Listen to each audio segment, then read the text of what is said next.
2 minutes, 2 seconds. I will start. Sure.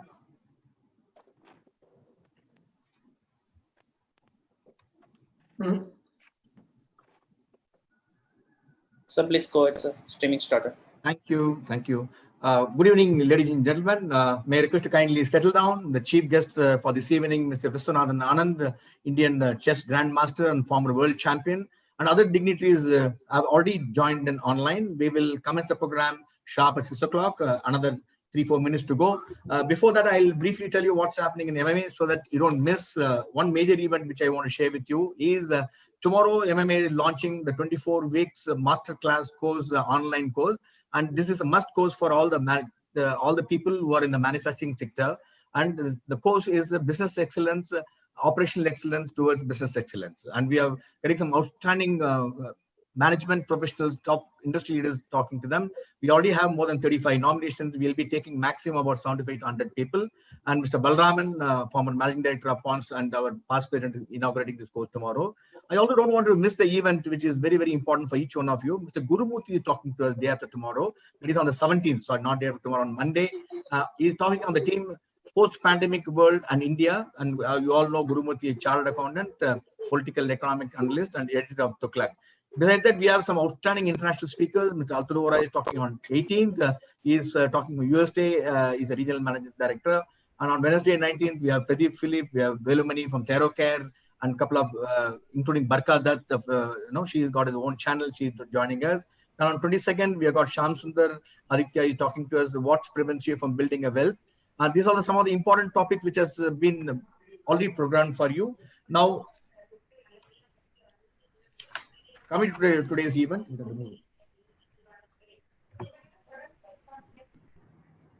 Yeah. Once again, very good evening to you, ladies and gentlemen. On the occasion of Independence Day, MMA and Konda Order Stifting is privileged to organize an event especially curated for women on the theme Marching Ahead, the Next Normal. The event will provide women with guidance and practical resources on the topic that are top of the mind during the COVID-19. With an illustrious lineup of speakers, the 2 hours event aims to support women so that they can navigate and prepare for the next normal. That we have put in a lot of effort. Ranjini Manian, who is a part of our team, she's been guiding us the last 1 month, working out on so many speakers and combinations. I can assure you, you're going to have a fantastic 2 hours starting from 6 o'clock. Based on the challenges faced by women at work and home, this evening will bring to the fore the discussion to support women during the pandemic. The event will also comprise engaging their fireside chat and interactive sessions with women will discover ways to live and work in our reality. And once again, very warm welcome to each one of you who have joined this program live on YouTube, live on Facebook. In fact, I have done last 4 months a number of events. This is the first time we have crossed 200 plus people at 6 o'clock. That really shows the full power of our chief guest for this evening, Mr. Viswanathan Anand. You all logged in on time just to listen to a man who is so inspiring, who made the nation proud. We are all indeed privileged and honored to have you with us, Mr. Anand, this evening to you. Now we'll commence the program. It's now sharp 6 o'clock. We'll commence the program for this evening. The evening session is the inaugural session is the one which we start in the beginning. This inaugural session is a program for about half an hour up to 6:30. And 6:35, we'll have the special session on the theme Advocate for Yourself and Others. We have 3 outstanding distinguished speakers. Then the next session will start at special session 2 will start at 7:30 p.m. Managing Stress in Next Normal. Ladies and gentlemen, once again, very warm welcome to each one of you. It is indeed my privilege to welcome Ms. Shubha Kumar, a member of the MMA Management Committee and Managing Director of Nadesan Synchrocounts Private Limited. May now call upon Shubha Kumar to deliver the welcome address. Over to you, Ms. Shubha Kumar. Thank you, Group Captain. Good evening, everyone. On the occasion of Independence Day 2020, I'm very excited to welcome you to this exclusive event for women, Marching Ahead, the New Normal. This year, we couldn't have our usual Women Managers Convention, but we thought we had to do something special for women. This event is organized by MMA in association with Global Adjustments Foundation and with the support from Konrad Adenauer Stiftung. I consider it my honor to welcome this evening our distinguished chief guest, Mr. Viswanathan Anand, Indian chess grandmaster, former world chess champion, and who has very kindly agreed to deliver the keynote address today despite his busy schedule. I also take the opportunity to welcome our distinguished speakers of this evening, Dr. Ranjini Manian, Ms. Anu Hasan, Ms. Kamini Shah, Ms. Maria Goretti, Ms. Shweta Jaishankar, Ms. Bani Kola, Mr. Wilfred Albor. I take the opportunity to welcome members of MMA, members and associates of Global Adjustments Foundation, and a large number of participants from all over the country who joined us this evening online. Since there are a large number of guests from other organizations, I'll talk briefly about MMA. I request Group Captain, can you mute the other people? Thank you. As you may be aware, Madras Management Association is the largest management association in the country. MMA has been awarded the Best Management Association for the last 10 years in a row, considering the phenomenal contribution MMA makes in propagating management among corporate members and students and public at large. I'm very happy to say MMA has used the lockdown as an opportunity and has successfully arranged numerous innovative online programs for the benefit of members, and a large number of management students have benefited during the lockdown. So coming to today's program, the UN Secretary General's policy brief on the theme, the impact of COVID-19 on women, released a few weeks ago, states across every sphere, from health to economy, security to social protection, the impact of COVID-19 are exacerbated for women and girls simply by the virtue of their gender. This brief went on to deliberate how women and girls' lives have been changing in the face of COVID-19, and they've outlined a number of suggestions and priority measures that need to be taken for short-term and long-term recovery efforts from COVID. But closer to home, we've witnessed women already living on the economic margins, facing numerous problems in terms of fending for themselves and their families during the pandemic as a result of job loss and complete absence of the economic activity. Women and even adolescent girls are disproportionately responsible for unpaid care and domestic work. So these are situations that we would like to deliberate on today, and on how work and life have changed fundamentally during COVID-19 and the strategies for managing stress in these difficult times. We have an excellent lineup of speakers this evening who will share their insights on the theme.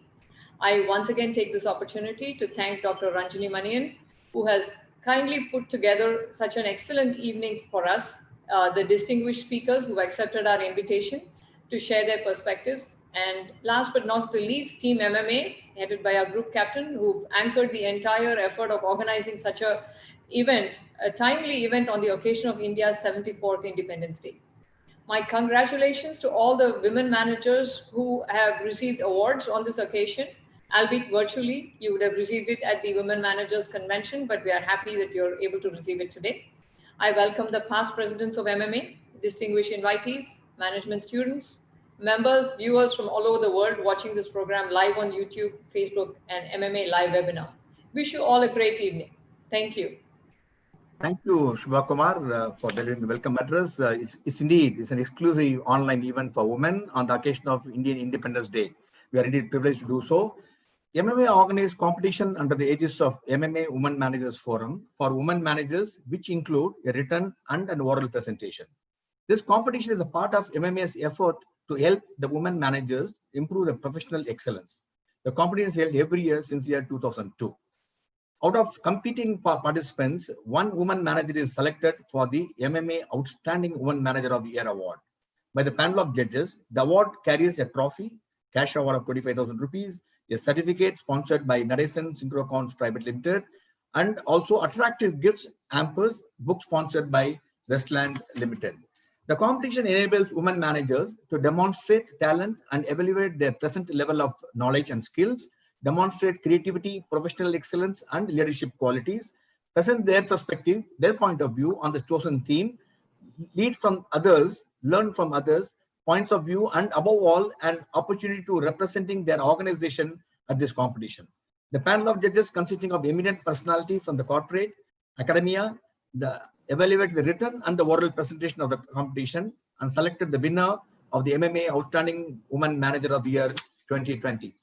In view of the excellent presentation by the participants during the competition, we had more than 40 of them, the panel of jury recommended 3 more women managers to be recognized by the Special Jury Award for their excellent presentation. I'm happy to announce that Managing Committee has decided to honor 3 more women managers as recommended by the jury, though there could be only 1 outstanding woman manager. The special jury award for this year goes to Radhika Ravi from Tata Consultancy Services, Magalakshmi Naina from Nokia, and Ms. Andal from NTPC Limited. The winner of the MMA Outstanding Woman Manager of the Year award is Ms. Suga Ranjini Vadivelu from Tata Consultancy Services. May I have the AV, please?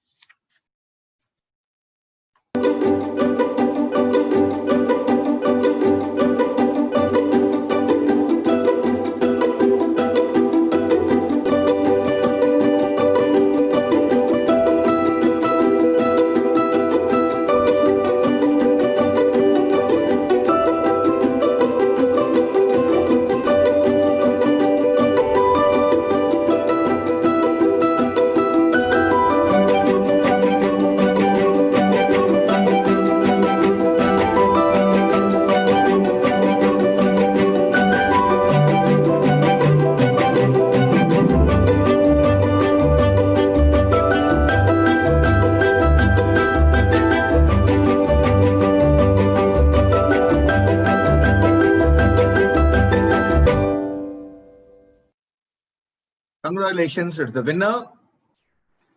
Once again, many congratulations. All the participants, each one of you are winners as far as we are concerned. Once again, a warm greetings to the winner, Suga Ranjini Vadivelu from Tata Consultancy Services.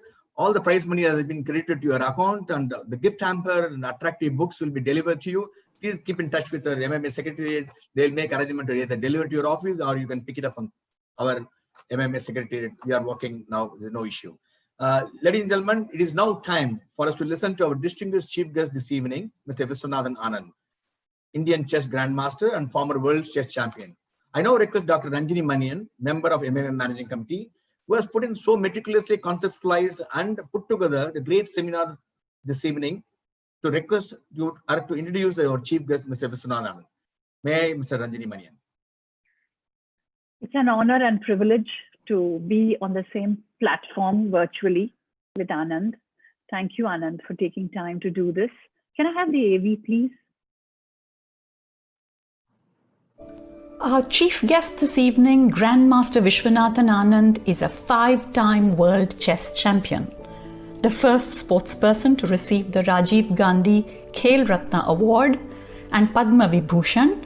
Anand is a well-liked figure throughout the chess world. Anand, who first earned the nickname of the Lightning Kid in India, is known for quick tactical calculations. His recent book, Mastermind: Winning Lessons from a Champion's Life, is a must-read.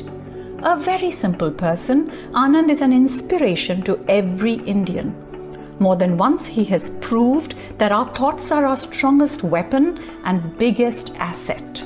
We are happy to have him for India's independence to preside over this event, which will provide women with guidance and practical resources on topics that are top of the mind during COVID-19. Ladies and gentlemen, let's welcome Vishy Anand. Let's welcome Viswanathan Anand. Over to you, Mr. Anand, Anand. over to Looking you. forward to hearing your inspiring address. Over to you, Mr. Anand. Thank you, everyone, and congratulations to the winners, by the way. So I'd like to talk a little bit about managing in difficult times. In chess, I have faced this very often. I remember a couple of big crisis moments in my career. In 1994, I was on my way to qualify for the World Championship, and I was leading in one of the knockout matches, I was leading my opponent by 2 points with 3 games to spare. Suddenly, when essentially I would have to lose 2 out of these 3 just not to win it. And I started to relax a little bit. When I lost the 6th game, I told myself, well, probably this is still under control. It was a bad day, but let's think. And I did not focus properly. I lost the 7th game as well. And after we drew the match, I lost the tie breaks. This is a situation I've faced quite often in my career. What did I learn from that experience? Well, I learned that it's very important never to be complacent, never to relax till you have the point in the bag. And as I've gotten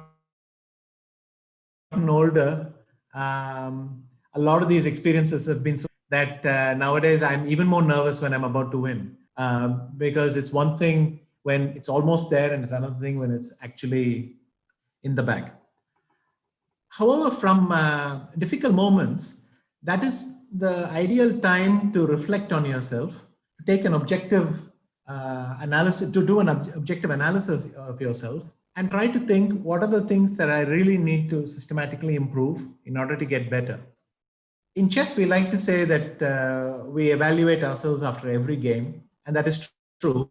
We will always look at a game after it's finished, look for the mistakes we committed, the things we did right, and then try to note these down to work on later.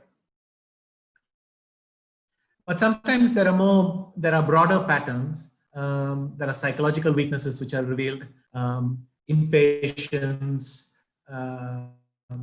euphoria, all sorts of emotional turmoil, and finding out when these things, identifying when these things affect you, and then having the discipline to make notes so that the next time when you feel that emotion coming, the warning signals go off. That is how we learn. Now, of course, I'm talking of the failure that you experience personally, but this year we experienced something that I'm confident that none of us have faced before, and certainly not on the scale. So literally the different definition of force majeure, isn't it? So I remember in February how innocently I got on the flight and I went to Germany. The plan was to play one club match, then I was going to stay back for 3 weeks and play another club match. And then I had this idea, well, instead of coming back again, why not bridge these 2 club matches with a training session in Poland, and then I will return after the second club match. So that was the plan. I played the first club event. I trained for 3 weeks in Poland. And I was about to come back to Germany to play my club match before flying home. Already while we were there were worrying signs. One by one, Italy and Spain were already heavily affected. And these were countries which we thought had excellent healthcare systems. We hadn't quite gotten a grip on the whole thing yet. But March, I arrived on the 10th of March. On the 13th of March, my team captain called everyone and canceled the event. I mean, it actually took him 3 days still at that point. Called everyone, canceled the event. Then I started calling Lufthansa to fly back. And of course, they kept saying, no, today's flight is canceled, tomorrow's flight is canceled. And next thing you know, I was stranded in Germany. And it's just been a very, very interesting learning experience. I think you can learn a lot from a situation just like this, just as much as you can learn from some personal experience of yours. I was fortunate that I had agreed to do some commentary, which was a new development for me. I was going to do a commentary for a chess tournament. And I'd agreed for this simply because I thought it would be a nice thing to do. And it came in handy because while I was in Germany, I simply had to find something to do, and this was very nice. So this took me to the end of the month. And by the way, my flight kept on moving. So by now my flight had shifted to April 5th. And then the tournament I was supposed to do commentary on got canceled halfway. And the reason they got canceled, they went ahead with the tournament because they felt that once we get all the participants in, we have enough doctors to have a very high doctor to participant ratio, and we should be safe till the end of the event. But then they realized that Russian airspace would close halfway through the event and no one would be able to go back home. So they shut that down. And slowly I began to suspect that my year was simply going to be unlike any other. I was planning to play a big tournament actually in Germany in April. So I was going to fly back and then fly back again. And I was going to play in Azerbaijan. Then I was going to play in Paris. I was going to play in Amsterdam. I was going to play in the US. And suddenly the whole thing disappeared. And it looked clear to me that probably I was not going to make a flight in April. Sadly, there were flights landing in Germany, dropping off German citizens who had been stranded in India, but not taking any of us back. They were flying empty back home. Anyway, so I suddenly found myself with a lot of time. First thing I did was to try to learn something new. So I looked at my chess. I tried to find new interesting things to look at, practice some languages, read up on subjects that I had not read up, all the self-improvement stuff. And actually, given that we don't know what kind of world we're going to return to, this is probably the only logical thing we could have done at that stage. So in chess specifically, online chess boomed. In April and May, every website was reporting 3 or 4 times the normal level of traffic. All events moved online. And but nobody knew how long it would last. I mean, I would be lying if I said in April I had a clear sense of when this was going to end. My attitude was, let me do the stuff and rehearse the skills and practice the things that are going to be valid for any possible future, and not try to predict stuff. So studying rook endgames or pawn endgames or the Sicilian defense is going to be useful to me no matter where I play and how I play. So that was practical. Eventually, we know that most economies were severely affected. It must have been impossible for all of you to make any plans in whichever sector you're in. And the only thing you can do is to work on the skills that you would need under all circumstances. So I did a bit of that, especially I was very lucky to be in Germany, which had a relatively mild lockdown, in the sense that they had strict regulations, which everybody there automatically follows. And then they had, they didn't go overboard with it. So I was able to go out a lot within the town.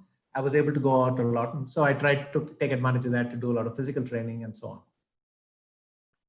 on.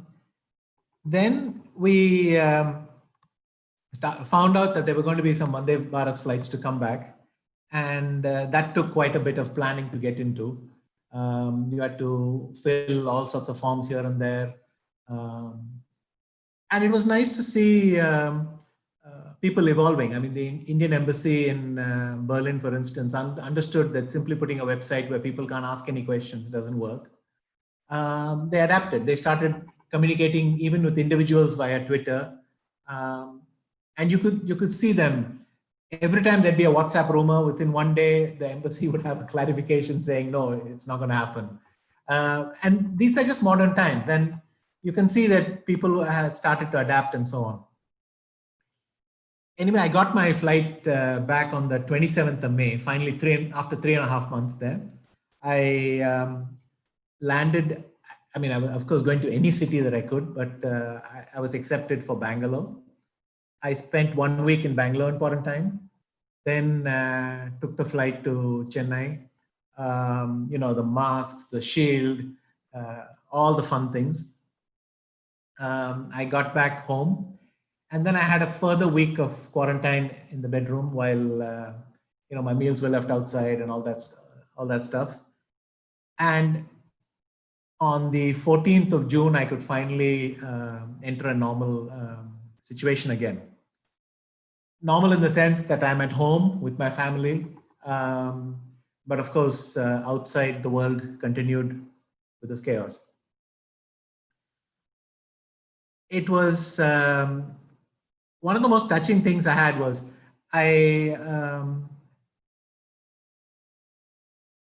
I've played chess everywhere, but my dominant impression is I get ready for an event. Then when I get ready to get into the car to go to the airport, something clicks. I get on the plane, something clicks.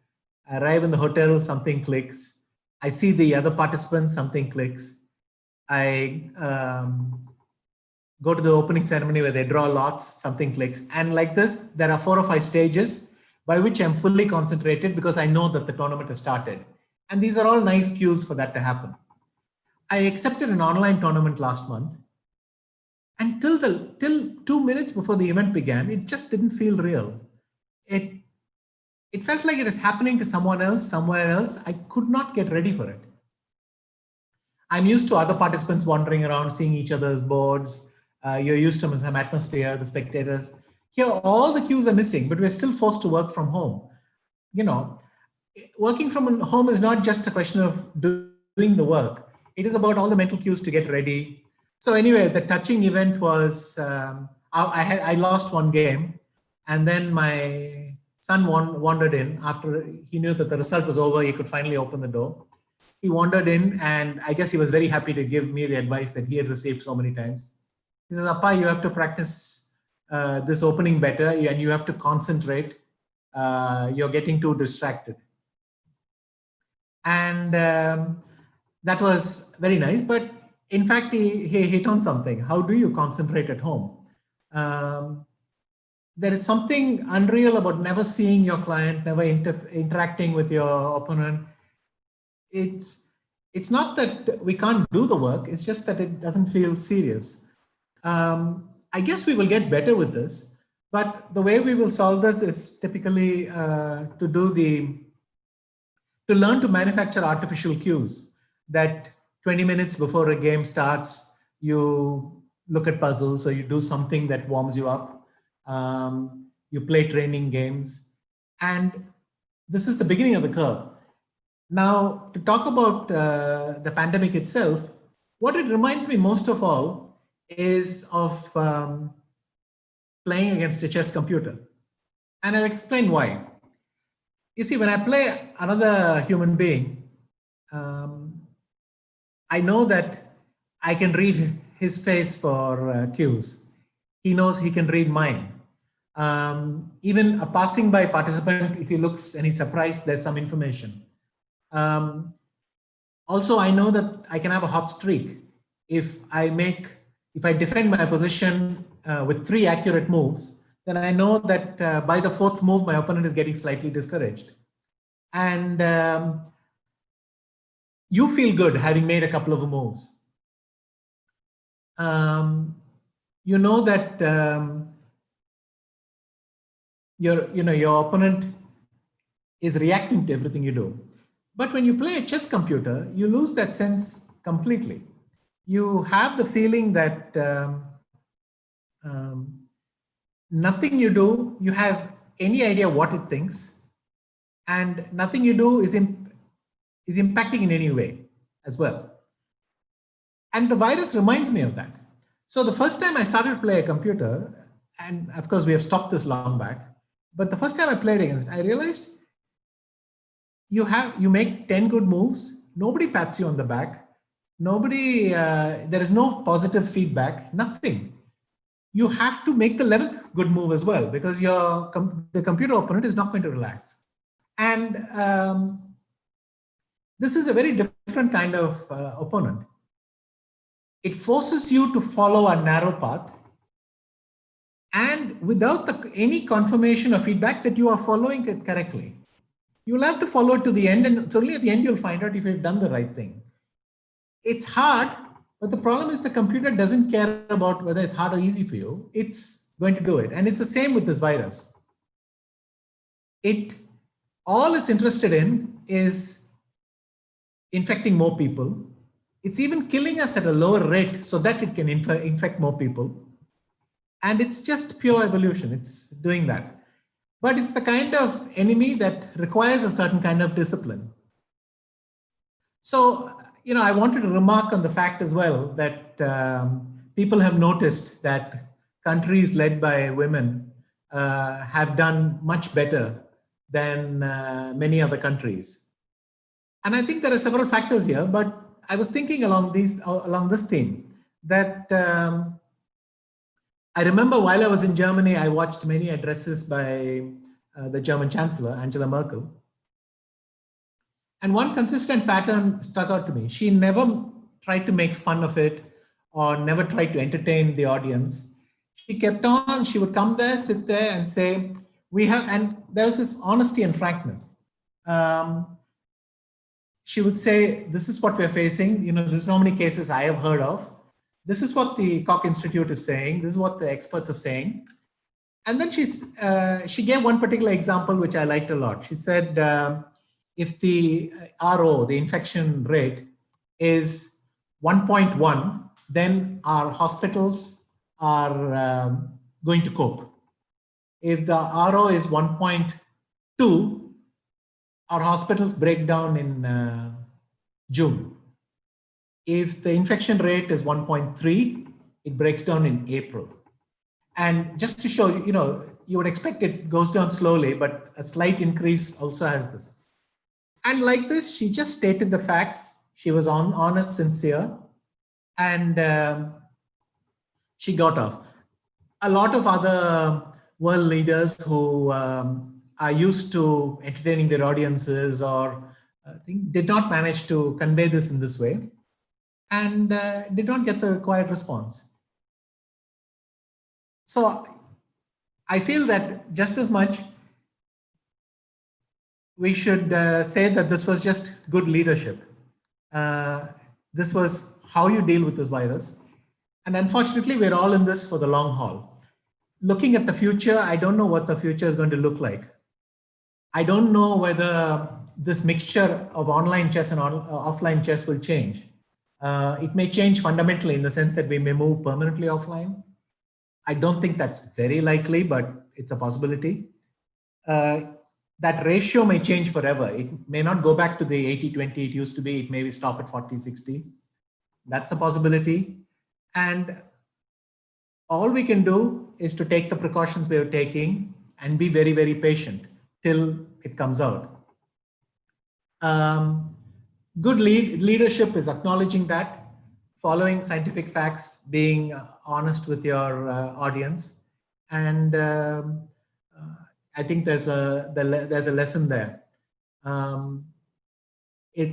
I feel quite sad when I watch my son's school year disappear. I mean, he used to have friends, used to have a lot of social interaction.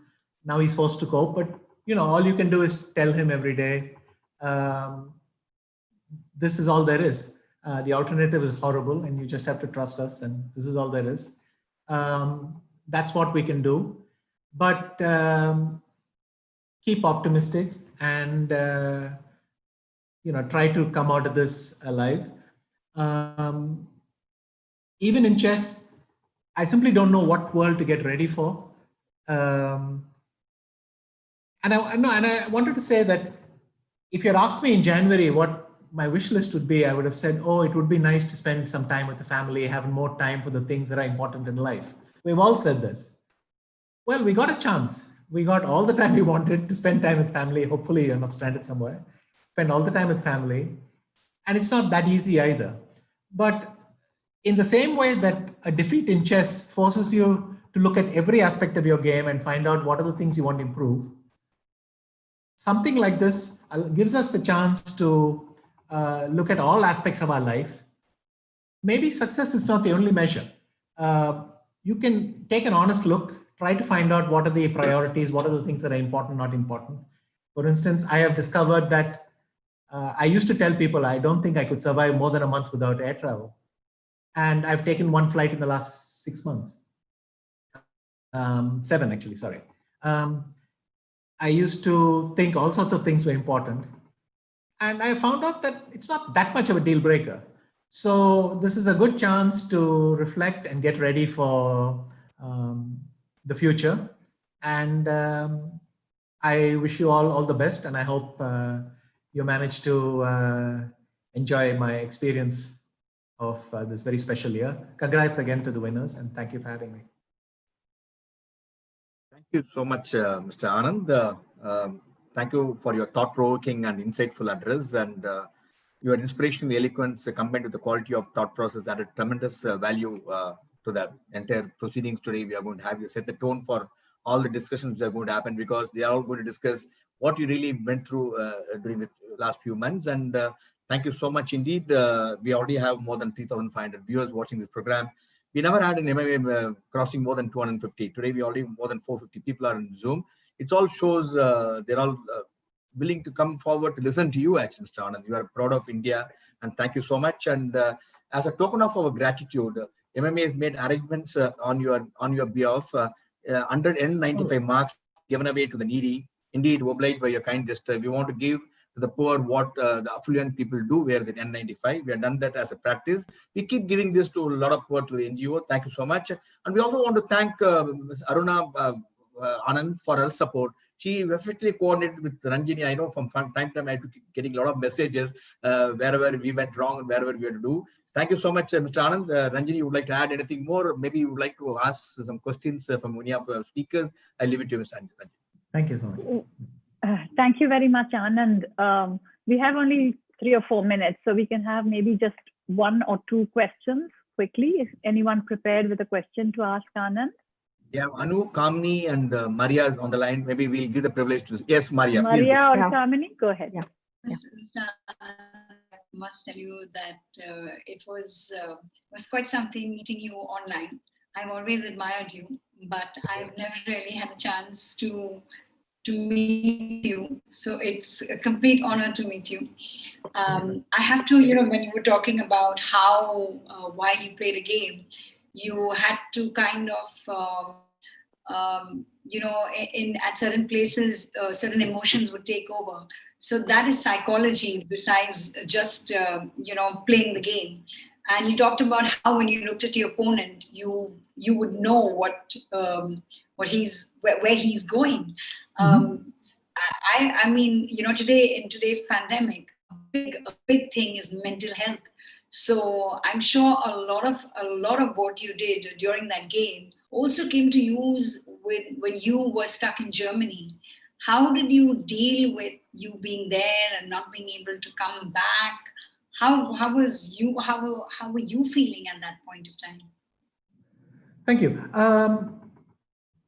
I understood under the circumstances, I was fairly lucky. I was at home in Germany, next to some very close friends of mine who lived in the next apartment.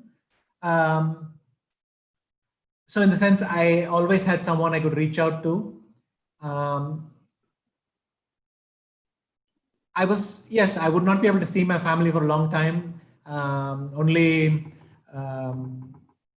online. But on the other hand, I was not really stranded in that sense. I was not stuck in a hotel somewhere, unable to get flights. I mean, there's so many people who had it worse off that I mostly felt I'd gotten off lightly. It didn't affect me at first because I didn't realize it was going to be 2.5 months. That realization came slowly. And I didn't also realize how serious this was going to be and how long it was going to take. So the numbers that we now have of 20 million infected around the world, I didn't even come in my projections then. So, we're all grappling with something new. Yes. But by May, I was just fed up and I really wanted to come back, and I was ready to do anything to get on any flight to come somewhere. I said, drop me off in Cochin, Bangalore, anyway, it doesn't matter, just I'll come. And luckily that flight happened. So it worked out well, I think. And since then I've been here almost 2 months now. And I actually spent a hell of a lot of time. So I go every day I take Akhil out for a walk. Around the building, but at least the thing we get a lot of time to talk about things. And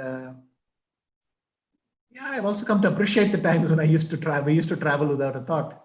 You really miss that. And I know that the whole family is starting to dream of some holiday at some date. We'll see. Great. So Anand, I have a quick question. So other than playing chess, which I can't learn at this age, what else can I do to become calm and patient like you to manage the next normal? Well, you said calm and patient like me. I'm simply a good actor. I learned to keep my emotions to myself at the chessboard for obvious reasons. I have found that I do better when I'm interested in what I'm doing. So if I can find something interesting in the position, I'm more engaged, I'm easier to concentrate, all that. The other thing is to visualize. When I said, there are some weaknesses you fix, I don't think there are emotional qualities you can ever fix. I mean, that's just you. But what you can do is to see the cues. You can see, this is when I make a mistake. What did I feel then? What was I thinking then? And how can I see it coming so that I have some warning that my performance might drop, sort of thing. And I think visualizing, I mean, we all have a pretty good idea about ourselves. What are the times we tend to get wrong? When do we get it right? That sort of thing. I think if you can visualize a little bit and then mentally train yourself when it comes. And by the way, even in chess, I don't get huge improvement from this, but I'm happy with it doing better 2 out of 10 times. I know that most of the time the mistakes will still happen. And the flip side is the good moves will also happen. But if I can improve the worst bits by 20% or something, I'm happy. So visualization is one thing I use a lot. Great. Maybe one Thank you last very question. Kamini, you would like to Yeah, ask? in fact, yeah. Yes. Thanks, Anand. Really enjoyed listening to you. Privileged to e-beat you. My question actually goes back to, your time in Germany, because, a lot of people are away from their families and some of them have not had that opportunity to come back, right? And you hear a lot about the mental health issues, a lot of stress and depression that go through. Given the experience that you have been, is there any, where did you find that source of inspiration or positivity within you to get you going? And what would you advise people, to stay, to manage and get through by in this situation? I think physical exercise was very nice. I mean, you simply need a certain amount of that every day. And it's a pity that, we're doing yoga classes via Zoom and so on, but, it's something, it keeps you going. Find activities that you can do with family members. I mean, we are really a species that needs each other, so we can't be too alone. And for that reason, I can say in Germany, I was lucky because my friends were next door and every evening we would have a dinner together. We'd go for short walks together and things like that. But it was strange that when I started out, Germany had more cases than India. I mean, their thing was peaking. And I flew in the completely wrong direction. By the time Germany had solved the problem, I flew to Bangalore. And then Bangalore was doing much better than Chennai, so of course I flew home. I came in the wrong direction. But yeah, we should count our blessings. If we're even half well off, we should count our blessings because, I mean, in the beginning, there were so many horror stories of people stranded in hotels. That's stranded. I mean, I try to tell people I was not stranded. I was just stuck there. I was very lucky under the circumstances. If you have some company, some friends, that's probably the most important thing. Thank you. Thank you so much, Anand. Thank you so much for your time. And ladies and gentlemen, we really ran out of time because our chief guest, Mr. Anand, has to go because he's got another pressing engagement. We really committed Do we him have to, a group photo opportunity before yes, Anand keep leaves? taking. It's already taken. Okay. All right. Thank you very much. Taken. And thank you so much, Mr. Anand. And thanks for sparing your valuable time.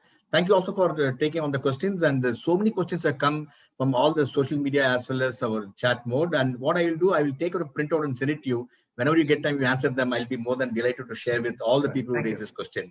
I think that way, I think we can satisfy so many people who have raised so many questions. It'll be very interesting. Thank you so much for understanding. Thank you for your support, sir. Thank you so much. Thank you. Ladies and gentlemen, this brings us to the end of our inaugural session. And now we'll commence the special session 1 on the theme, Advocating for Yourself and Others. I now request our distinguished moderator for the session, Dr. Ranjini Manian, and other panelists, Mr. Kamini Shah, Maria Goretti, and Anu Hasan, to join us. Please keep your video on and please unmute yourself. May I have the AV, please? Today's event will have 2 interactive sessions with eminent personalities from different fields. In the first session, the panel discussion on advocating for yourself and others, we have Ranjini Manian in conversation with Kamini Shah, Maria Goretti, and Anu Hasan. Ranjini Manian, founder of Global Adjustments, has spent over 2 decades as an entrepreneur cultural ambassador, author, and philanthropist connecting global citizens to India.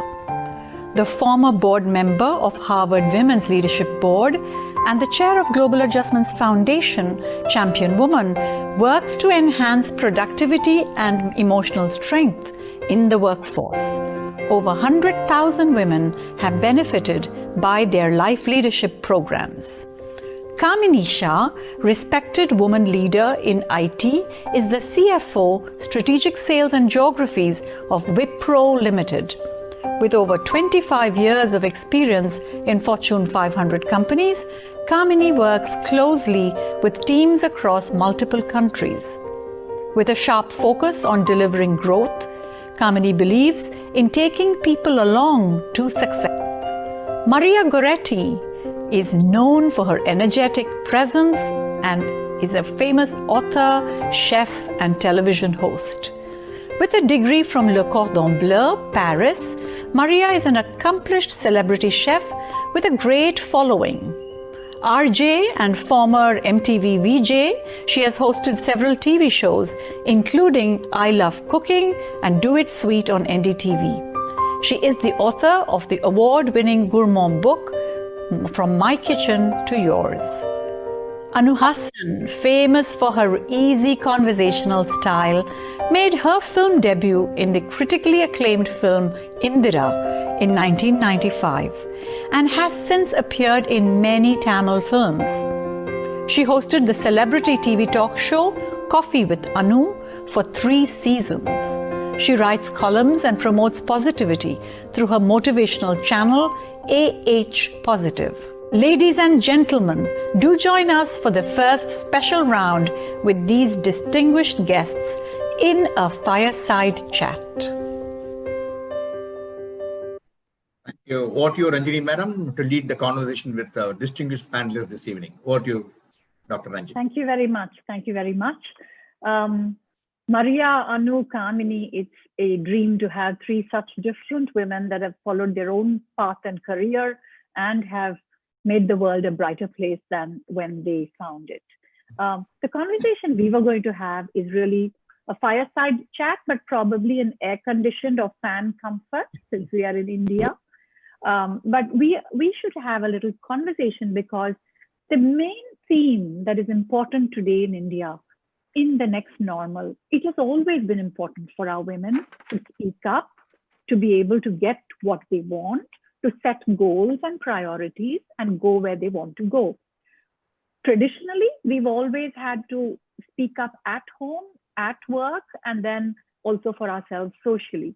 But now more than ever, the new need in the next normal is going to be non-conditionally, unconditionally, women have to speak up, right? So that's why we chose the topic, advocating for yourself and for others. And we were wonderfully happy that this panel came together. So let me please start by asking each one of you if you would take a moment to share with us a personal story where you had to speak up and advocate for yourself, either at home or in your career, in your own lives. Can I start with Anu? Sure. Thank you, Ranjini, and thank you, MMA, for having me this evening. So usually when people look at me, they think, oh, she's very bold and, she's always going to be, standing up for herself, etc. But I was not always like this. I was a people pleaser and a very unhappy people pleaser, let me tell you, because people pleasing is not an easy job because you're pleasing everybody else except yourself. You're not taking care of yourself. And you think that you're doing it and more people will like you and therefore the world will become nicer. It doesn't. And I think I realized that I was doing this pretty late in life. I think it was early 30s, mid 30s, when I started realizing something is not quite right. And then I realized that, oh, this just isn't working. I have to take care of myself a bit better. And I started, speaking up for what I want to do, what I like to do, etc. And it made a marked difference in my approach to life. And I'll tell you, it made a marked difference to the kind of person I became now. If you ask anybody who knew me about 10 years ago, who's worked with me, they would say that she was very difficult, she's very tough, it's very hard to work with her, etc. And if you talk to the same person, they'll say that they'll see what a sea change there has been in the kind of person I am. Because when, you know the saying, when you cannot share from an empty cup, your cup has to be full. Only then you can give to the others. And that big change actually brought about a very important change in my personal life, because in the last years of my parents' life, I could take very good care of them without getting upset that this is a responsibility or feeling burdened, or I considered it an honor, and I was in a good place. So I was able to do the right thing. And believe me, that is one of the biggest things, biggest advantages and benefits of having advocated for myself 10 years ago in my personal life. So I think I couldn't have asked for a bigger, a plus and an outcome that came from this change that I brought about. That's wonderful. I know what a good daughter you are, and it was really nice of you to share that story. Thank you, Anu. Shall we hear from you, Kamini? Yeah, so thank you very much, Ranjini, to have me here, and thanks to MMA. Really happy to be on the same platform. For me, I think if I look back at my life, I think I've been very, very lucky in terms of the kind of opportunities that I had when I was growing up. I'm in a family with 4 daughters. And I think my father made sure that we had all the opportunities that we needed. In fact, he pushed us to ensure that we were able to actually deliver to them and to our opportunities, right? So, I think as we grew up, we never really found a situation where we had to advocate for ourselves very strongly. But in my career, what I realized is that, typically, I think there are 2 milestones that comes in a woman's life where you have to actually start taking those decisions and, advocate for yourself, more so because of what you want. I think the first one, which I would probably want to share with this audience, because I'm sure a lot of them would be, is around the time when I got married and I was having my first daughter. We were a nuclear family. And, a lot of well-wishers within the family said that, I think it makes sense for you to leave your career right now. Your husband's doing extremely well. The child will not recognize you if you don't, if you're not there, to probably call the ayah, the mother, and, things like that. That puts you under tremendous stress and pressure because, there is an emotional quotient that you're caught upon. And that's where I think I stood for myself. I had clarity of purpose of what is very important. And I said that, listen, this is very important. Otherwise, I am not me. I will not be what I am. And, I really had to stand up for myself. And, of course, my partner was very supportive, but to bring the family around in terms of what is very important. So I think these are challenges that every woman goes through, but extremely important to have that clarity of purpose of what you want out of life. And I think that makes me what I am today a lot more happier than what I would have been if I had not taken that call at that point of time. That's fabulous, Kamini. That's what we want every woman and girl on this panel, on listening to this panel, to take into her life and say, I'm not going to give up one to become the other. Work and life can be integrated, and I am going to take it forward, even when my biological clock is ticking. Thank you. Let's hear from you, Maria. Thank you, Ranjini. Thank you for having me on this panel. Firstly, it's just a complete pleasure to have such amazing women on this panel with us today. So I completely understand what Anu was talking about. But always when I worked, I used to always tell everybody what I want to do, and I used to put, instead of saying this could be worked out, I would always say, this I'm not going to do, this I'm not going to do, this and this I'm not going to do. So sometimes when, people listening to me, they tell me, are you trying to get this job, or are you trying to get yourself out? No, I'm just trying to make it very clear that these things I absolutely won't do. Once I get on a set, do not expect me to do this, because the answer would still be no. But having said that, I must tell you that I think the first time I ever went away to study, per se, was in 2011. And my daughter was 3.5 years, and everyone was telling me exactly like what Kamini was just saying. And they kept saying, your children are so small, you're going to go away for 3 months. It's going to be very tough. And, what do you, this is just, do you have to do this? But I don't know, something inside me felt that I have never gone anywhere on my own. I'd never traveled on my own. Whenever I traveled, I was always traveling with a crew, with somebody. I was actually not independent. Though I may have come across as somebody who was so independent, so out there, I was actually somebody who was really shy, really, closed up. It's one thing to stand in front of camera and deliver, which I got really good at. But I realized on my own, I was so petrified. And so a lot of my friends would keep telling me, they would say, it's okay, Maria, when you go and if you can't do the whole 3 months, just come back. Don't.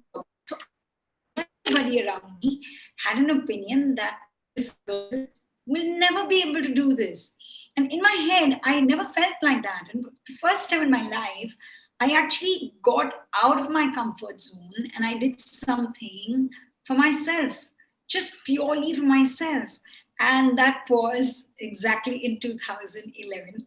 And it changed me for the better, I would say. And I'm glad I was able to take that call. Of course, I had my parents, I had Varsi and everyone, my friends around me who completely kind of, got in and looked after everything. But yes, I think that was the first time ever that I did something that was purely for me. And I'm glad. That's lovely, Maria. So you're really saying that you have to advocate for yourself with yourself first. You have to push yourself. Yes. And then advocate that to others so that Varsi and friends come and support you. That's fabulous. Yeah. Let's go back to you, Kamini. I had a question for you with our current work from home situation.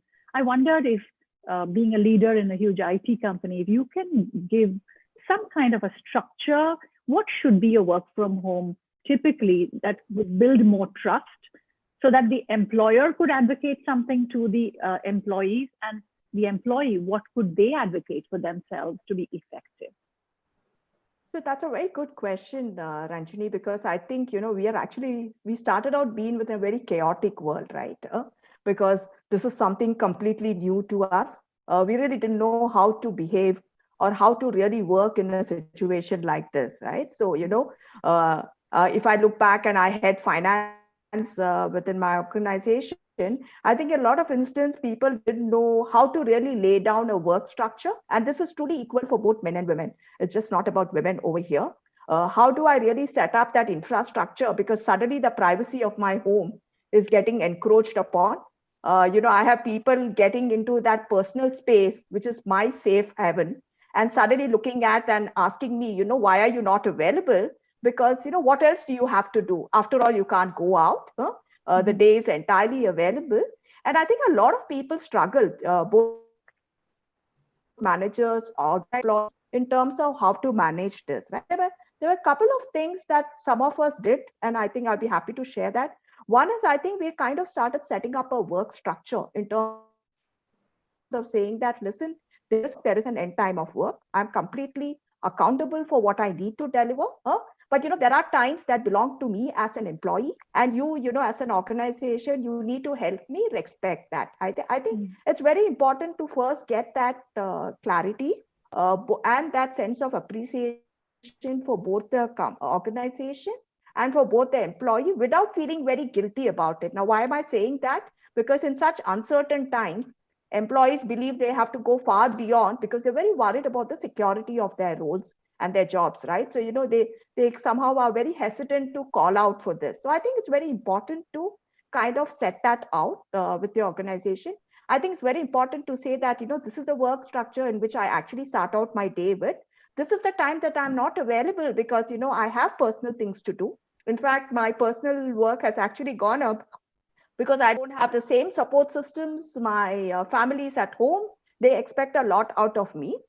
It is very important for women, especially, to be able to stand up and say this, because I think they find this a lot more difficult to do it. So, I think I would start with the fact that be very clear on what you can do and what you cannot do. I think that's the first thing. Two is have that conversation with the organization that we are all responsible employees. I will deliver what I need to deliver, and this is how I would actually deliver it. I think it's important to sensitize managers, and that's what a lot of organizations have done, that, please be conscious of what your employee is going through at this point of time. And this is really how you do it. I think it's a continuous communication process. having trust and respect, believing that you don't need to micromanage your employees, and giving them the space to do what they need to do, right? Of course, there will be one odd employee who will take the advantage of that situation, but you just don't need to broad brush everybody with that, right? So in my view, this is really how you'll be able to manage the situation. And that's how we've been actually able to do it and address outliers as and when they come in the situation. That's great. Excellent tips. Thank you, Kamini. Anu, I wonder if I can ask you a completely different question also. How do you think that women now, or employees of companies, but also women who are self-starters, let's say entrepreneurs, or women who want to make something of their own lives, and they want to contribute beyond the wonderful job that they do of being homemakers, how would you advise people to answer the question, what really matters to me? How does a woman answer that? So first of all, I think she has to say perfection doesn't matter to me. I think that's the first mistake that we as women tend to make, because I think it's also historical, right? We've not been breadwinners for a very long time, and then suddenly we're breadwinners, or we want to prove as women that, oh, we're very good at it. But at the same time, we want to prove that we are also super moms and super homemakers and everything. So I think we need to first tell ourselves being perfect is not a requisite, first of all. Secondly, I think it is okay to ask for help. This is another thing, a lesson that I learned during one of my interviews with women entrepreneurs. And they were saying, men, if they had a question, a professional question, they just say, hey, let's go out for a cigarette, or let's go out for a drink. And you know what? I have this problem at work. What do you think? So they're very cool about networking and asking questions. But whereas a woman always, they said, feels a little, uncomfortable, because she then feels she might come across as weak, as not knowing, etc. So one of the things is ask, reach out, network. It's really, really important for women, especially when you're in a professional area. Please network. You never know who's going to help you where. Ask for help and get rid of this, this pursuit of perfection, because it's never going to be there. And take some time out and give some thought as to what you really want. What is it that you really want? And that's a hard one, because we are conditioned. We are conditioned by years of people telling us what we should want. So we're not hearing that inner voice within ourselves. So just quieten yourself and just ask yourself. It's not going to come overnight, but you will find it if you keep asking that question. So that's what I would say. Wonderful. So Ranjini, if I may just add to what Anu said right now, yes, right? Because one of the things that we advocate to younger women when we have these conversations, that it's very important to have mentors in the organization where you work for, because these are the people, that's the informal network, right, that Anu alluded to, is extremely strong in any organization, and they really help you navigate across the organization, right? And sometimes, like you said, women are just so focused on being at that hours of work, and they just want to pack their bags and run and leave at the end of the day, because like she said, you want to be a superwoman, you want to make sure everything is in place. I think sometimes we probably need to step back and reduce the pace at which we operate, and do be kind to ourselves. And I think that really makes a lot of difference. I think that will get us to be a lot more better and do much better at where we are without feeling very stressed out all the time. I think that's extremely important.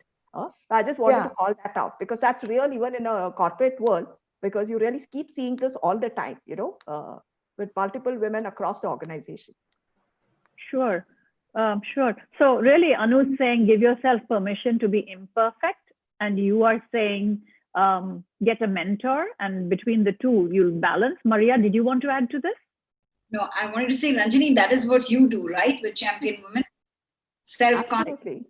And that's right. That's the kind of thing that you guys are also doing.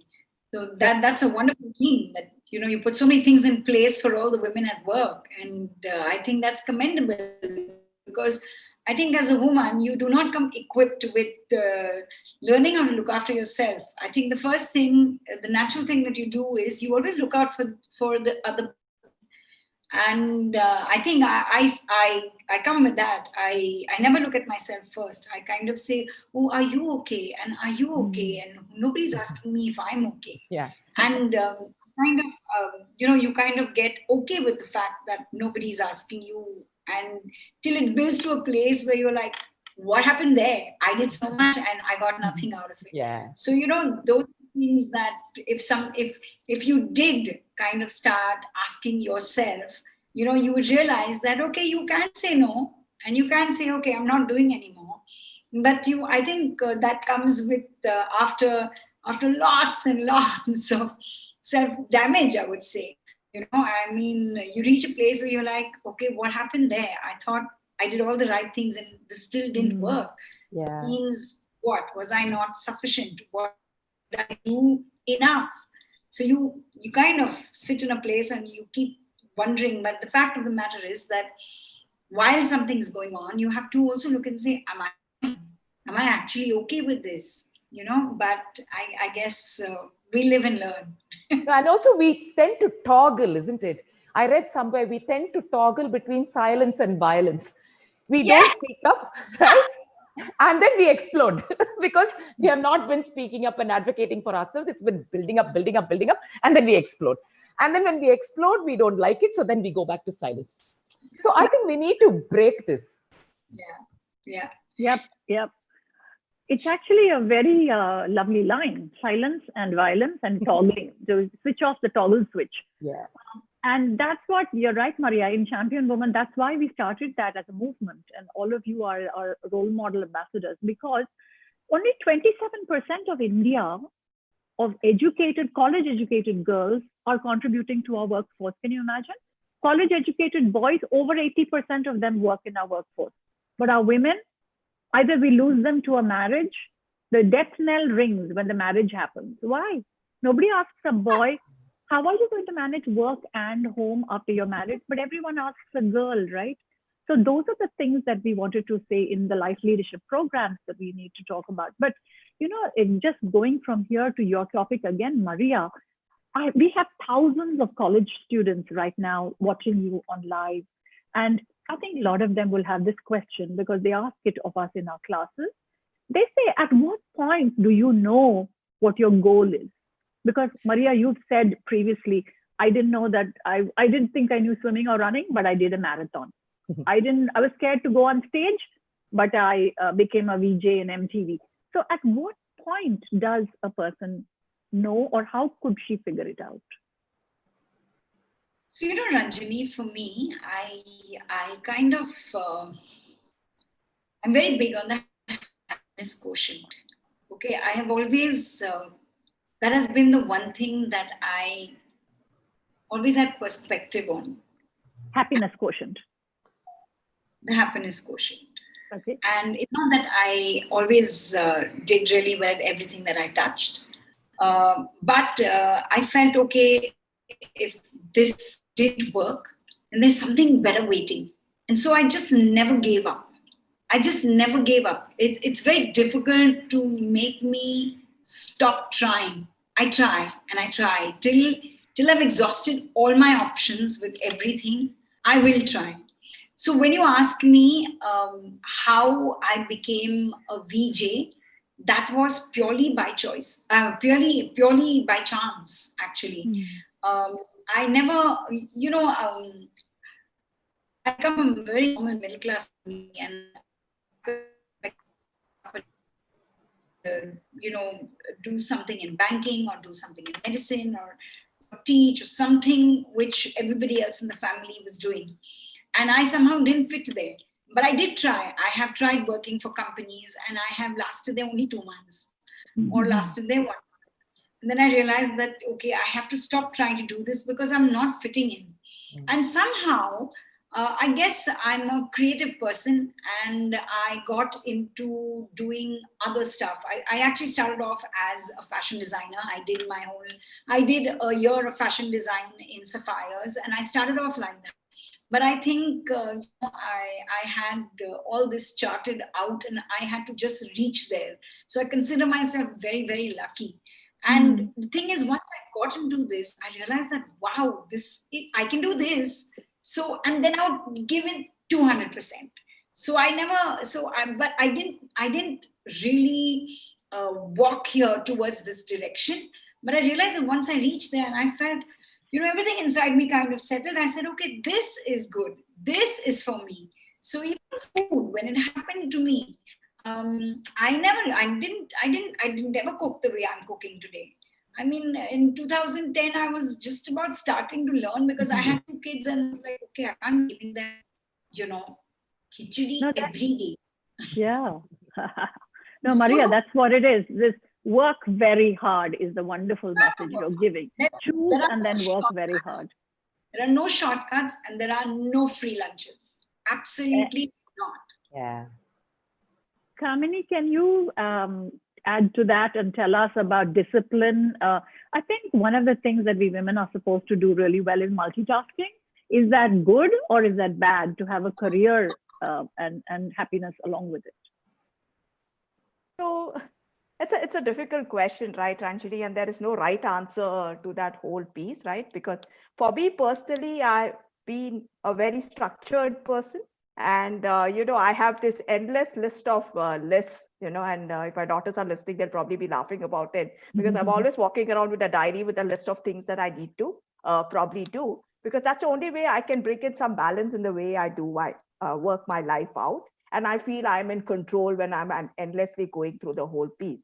So I think it's extremely important for everyone to really decide how they want to operate.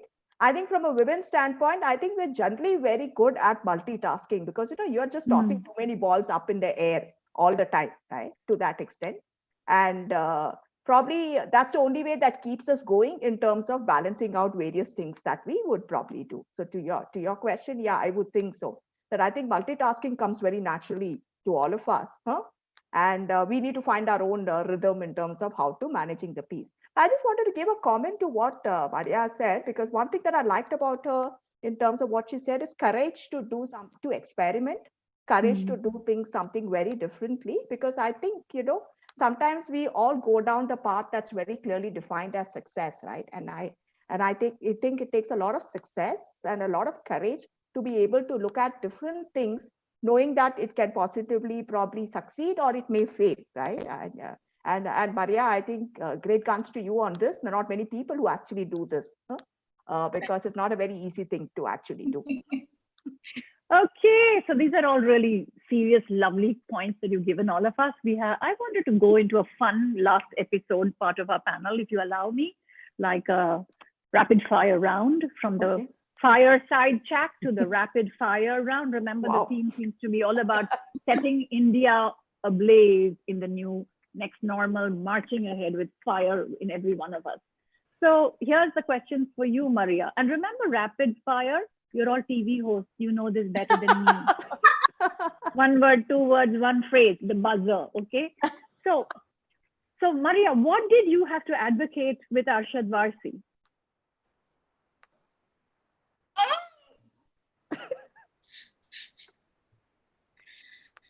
Oh my God, you have me here. I have no clue. Okay, so oh my God is what you had to do. No, I really have no clue about this. I'm actually in a place where I don't know what I had to advocate. Okay, you can say pass. I'll ask the next question. I'll ask the next person. Anu, what did you have to advocate for all the other famous Hasans? Just had to tell them that they are all other Hasans. I'm not the same. Because this comparison thing I have always lived with. And as weird as it might sound when they ask me, how does it feel to be part of such a famous family? I said, they do what they do well. I do what I do well. That's what it is. So that's what the answer is to everybody. Do what you do well and don't care about what others do well. No. Great, great. And Kamini, in your international experience, which country was it toughest to advocate for India? Actually, many countries, but I would say that probably you could say that some of the Southeastern countries. I think if you look at maybe something like a Bangladesh, where we had to do some work initially in our career, very difficult. Despite being similar, we're very different. That's it. Similarity can't be complacent, as Vishy Anand told us at the beginning of it. Yep. Okay, let me ask Anu this. Anu, in front of whom would you be tongue-tied? Jean-Claude Van Damme. Oh. It was just the first name that came to my mind. I don't think that was actually true, though. Okay, good.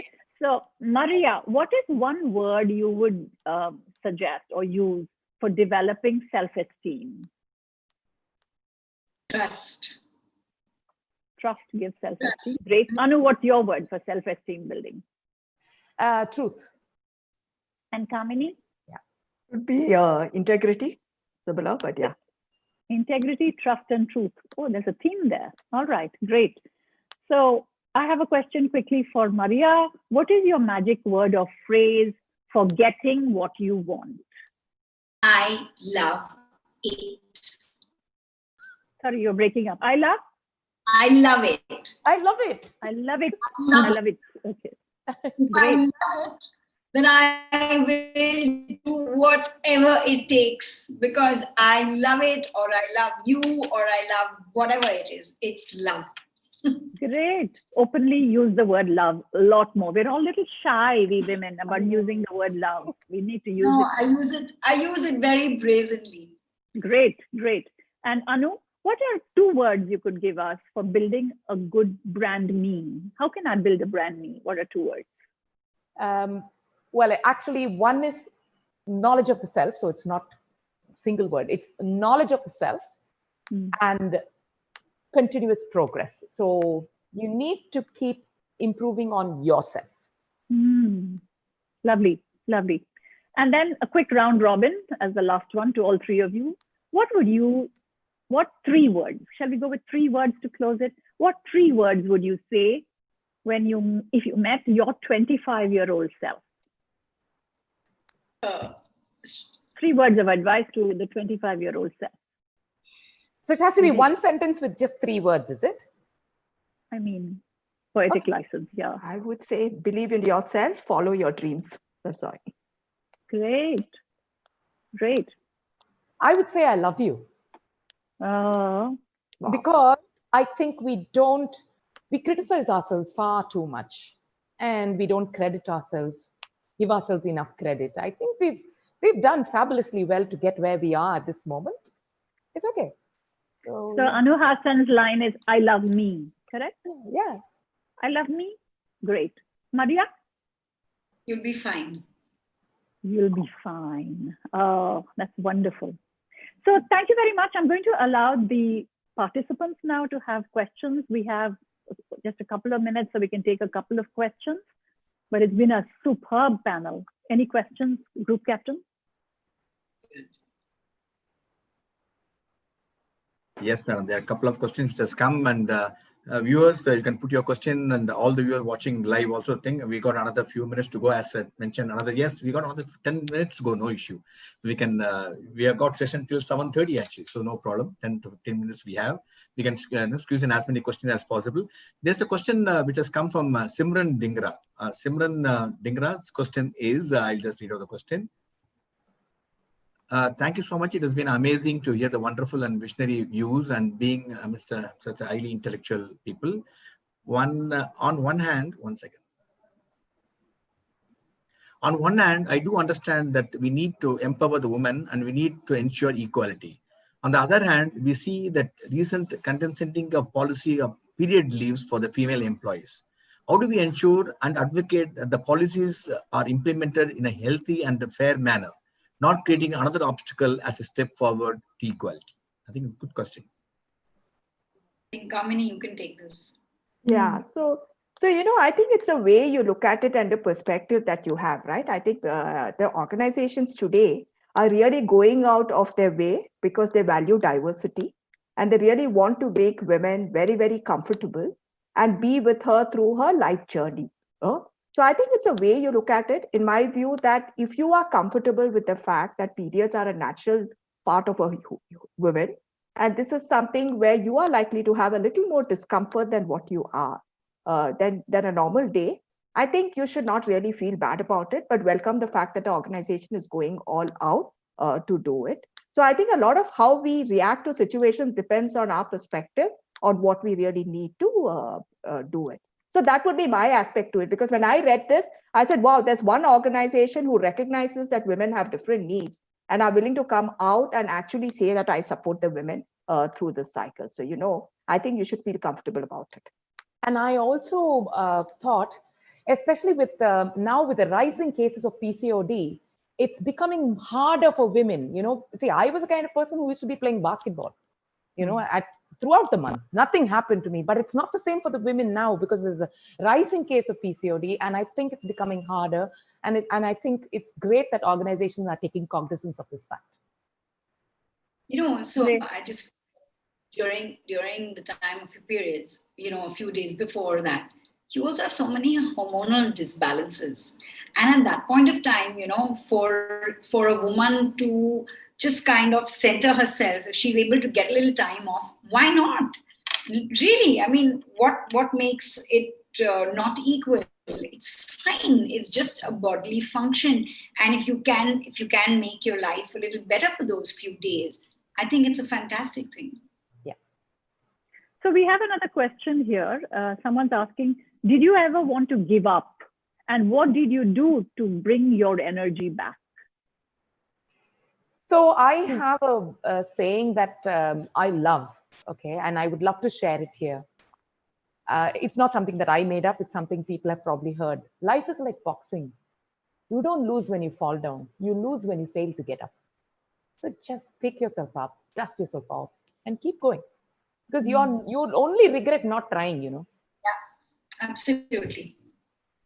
I'm going to have to just agree with Anu here, because, you know, the thing is that when you love something, you don't really give up on it. You don't really give up. And if you have given up on it, then I promise you there's something fantastic that you're going to pick up and not give up on. Yeah. Yeah. So sometimes you have to also know that, okay, you have to be realistic about the fact that, okay, this is not for me. And it's okay to say, fine, let this go. You know, so it's that little clarity that you may not have immediately, but you will. So it's fine. It's not all the time that you don't have to give up. No. At times you have to say, okay, I've done enough. Next. Yes. What's next? Yeah. So cut yourself some slack. Sorry, Anu. Cut yourself some slack and then look at what next. Yes. Yeah, I would say that don't give up on the attitude. Don't give up on the joie de vivre. Don't give up on your lust for life. You can give up on what you can't do. I mean, if you've proven beyond a doubt that this is not for you, no point beating your head against it. But don't lose your zest for life. You know, don't give up. That's what I mean when I say don't give up. Yeah. When you're tired, rest. Don't quit. That's what we have to tell ourselves. Yes. Kamini, you want to chime in? No, I was just I think they've fairly covered it, but I think what's very important is when you decide to give up, I think you really need to ask yourself a question as to, you know, why am I feeling the way I am? I think it's important to internalize a little bit.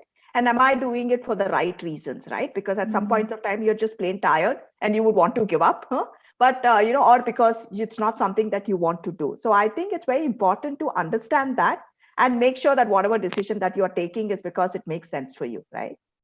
It's important to do that. And that's where my whole aspect of mentorship comes into play, because I really use mentors to kind of, get your thoughts together and understand how to really manage that situation. And it helps with the perspective when you've got someone else looking at it, isn't it? Yes. Very true. Well, thank you. We could go on and on, but it's my honor to sum up this wonderful panel. Thank you all, and to say that... Sorry to intervene. There's one question that's come from Ms. Parimala from Hindu Business Line.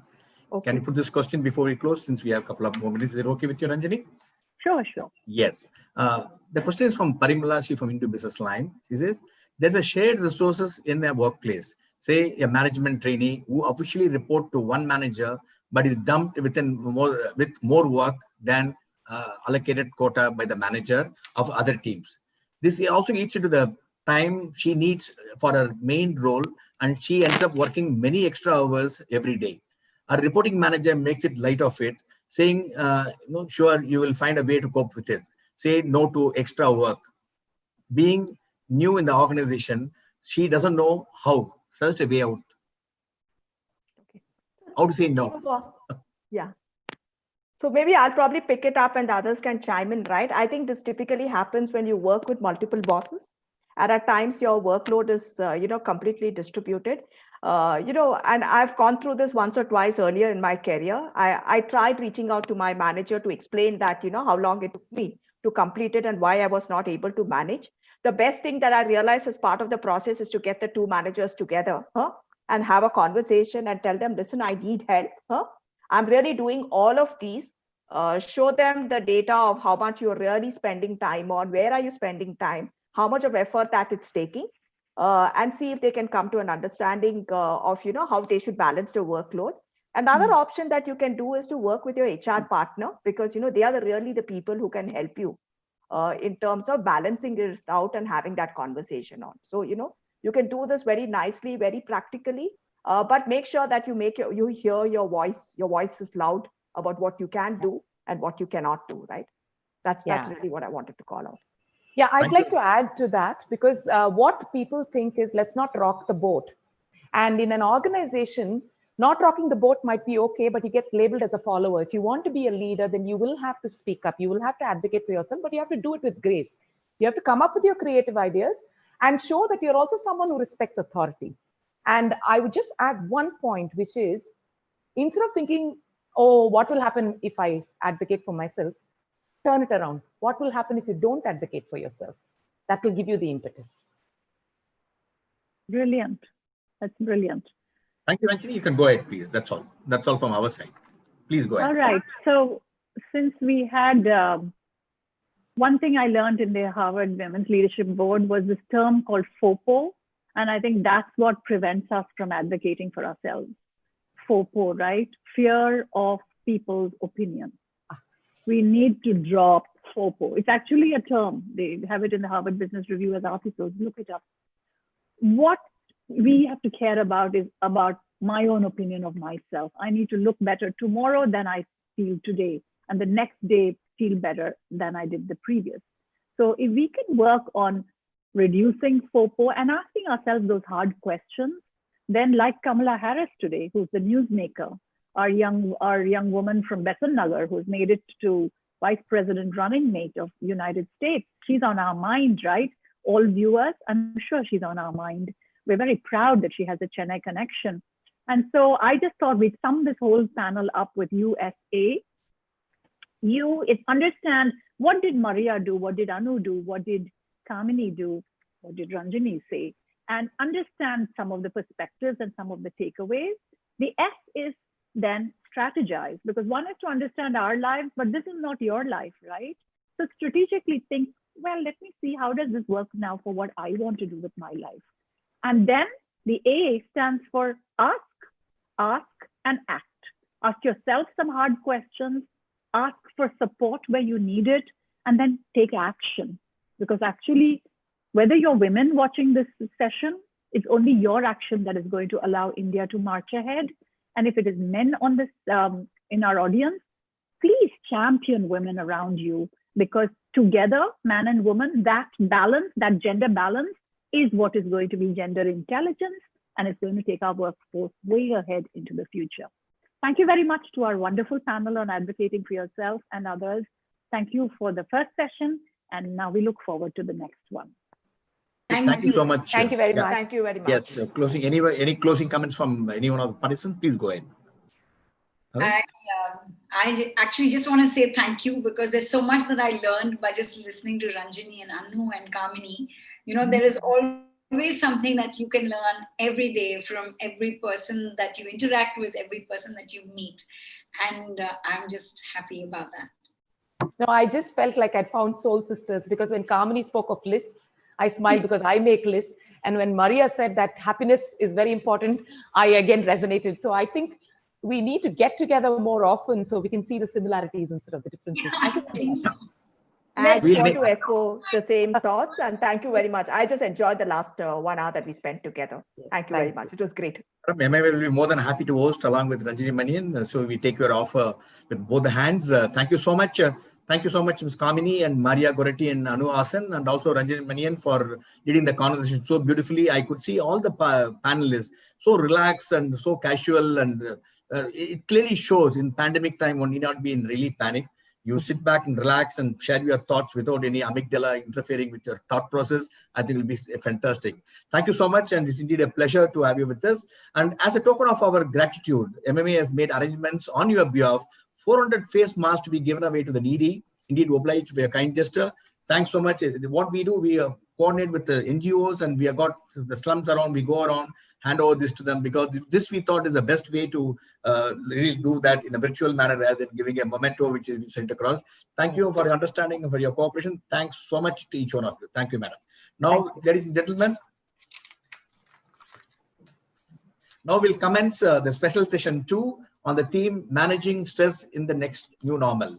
I now request the distinguished moderator for the session, Shweta Jaishankar, and other distinguished panelists, Ms. Vani Kola and Mr. Wilfred Albert, to join in, and also switch on your video and unmute yourself. With your video, we can bring in on. I could see, yes, all of you there on the screen. May I now request Ranjini Manian also to join for a brief demo of a meditation as a stress buster during the session.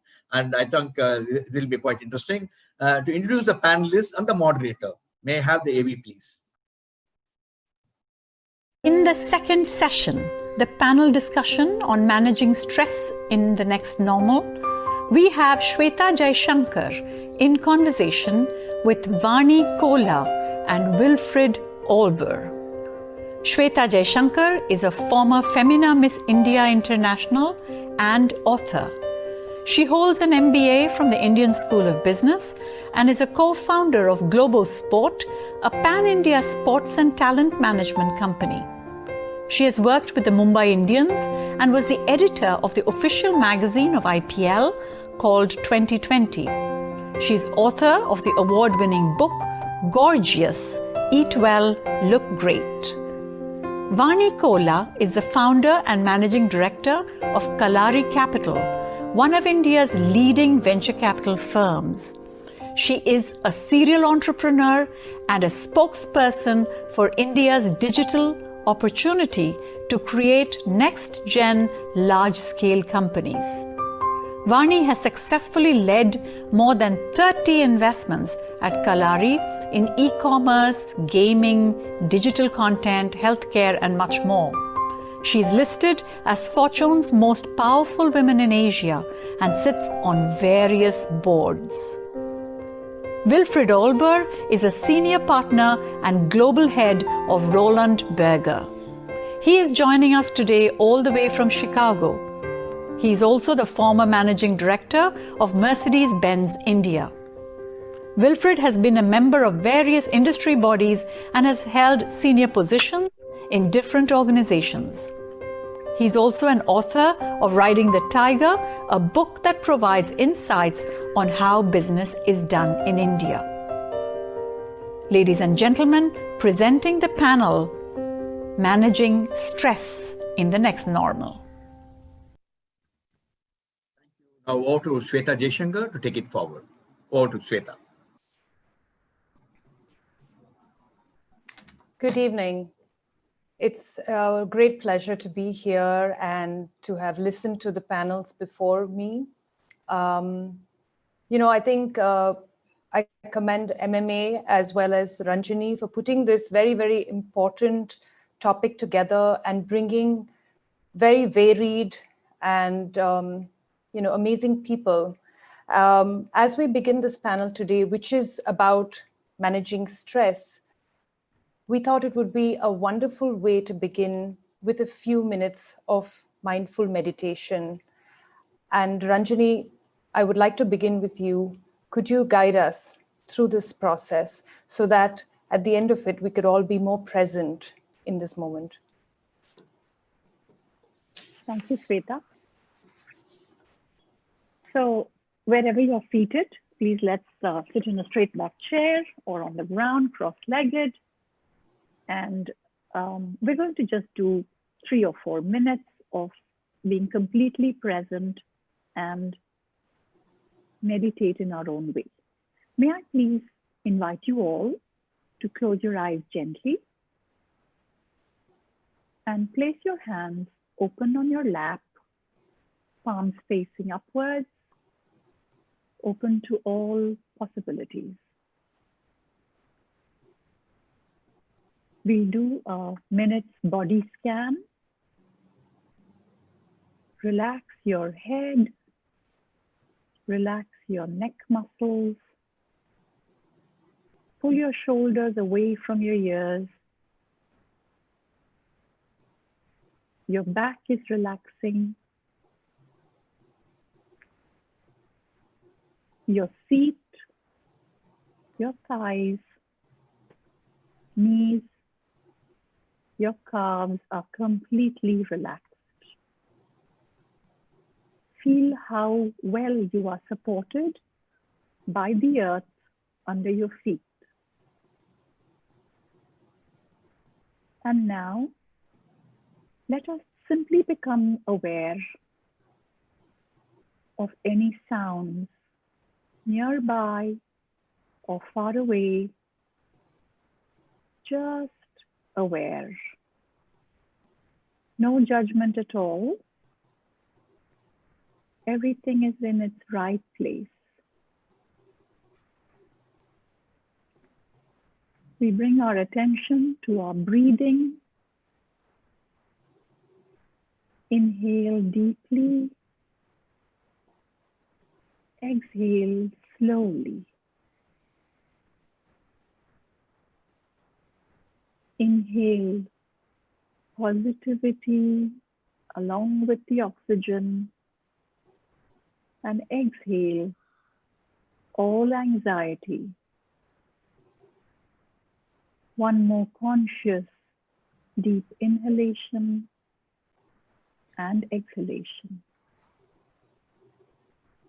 We come back now to our regular breathing and mentally follow the words of an inspirational passage. As we say the words, if you are distracted by thoughts or sounds in the atmosphere, simply bring your focus back to the words. Meditation is nothing but training our attention. And when we think of positive things, we become what we meditate on. Here are the 2 phrases to mentally repeat over and over. Let nothing upset you. Let nothing frighten you.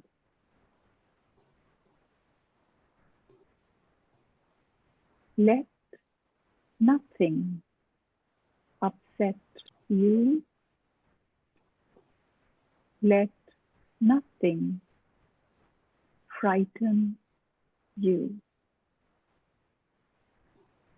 Become aware again of your breathing,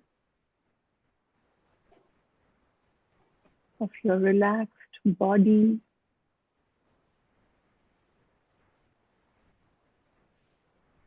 And when you hear a soft bell, it's time to simply smile, open your eyes, fill your heart with gratitude, and come back to all of us.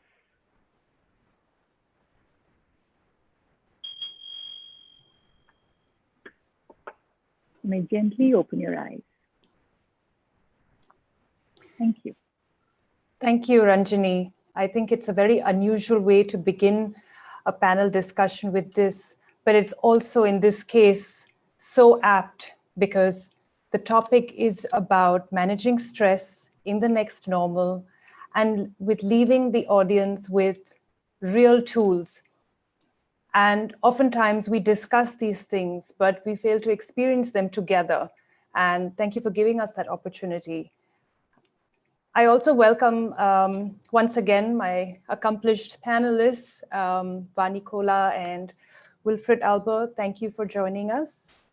Vani, I'd like to begin with you to start with.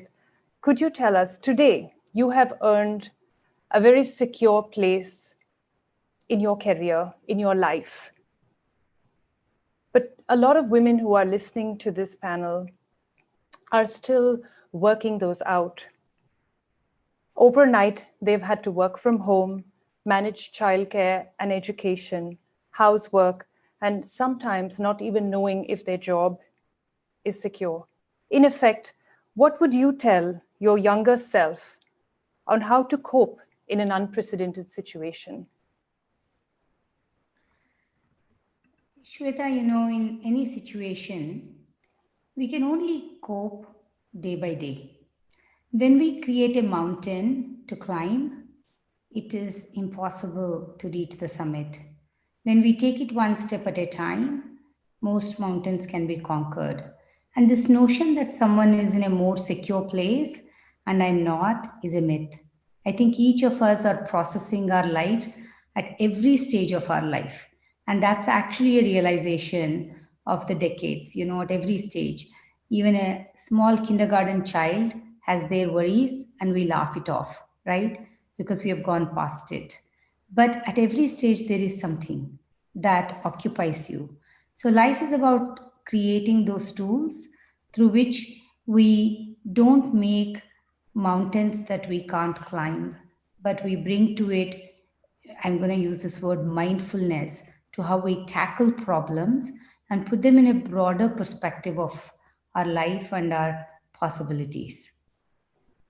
So you had mentioned before as well that you're not one of those people who gets very stressed, even in stressful situations, and that you are able to distance yourself from the two to tackle. Have there been any situations that have caused you this stress that you've overcome? Because today you have reached a place of maturity in tackling this. Would your younger self also have had this maturity? And how would you guide someone to get there? There are a lot of questions there, but in general, I have, through upbringing or through personality, always had this ability to not get stressed and stay calm. And I think there are some tools to it which I recognize. Maybe before I didn't recognize them as well, but today I recognize that. I think a process of getting to the root of your issue, because oftentimes we are stressed, but we don't understand fully why we are stressed, and what appears to be the surface reasons for our stress may not really be the triggers.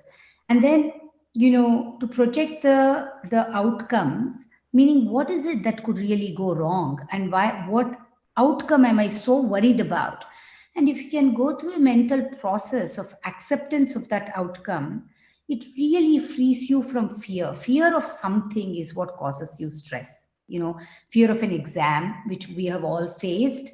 And your older self would say, why was I so worried about it? But that was your fear of that moment, And of course, all of us have faced many stressful situations. And each of us here, the 318 people that are on this session, will have something to give as an example. And my examples are probably no more, no less, no worse than anybody else's life that had very difficult and stressful situations.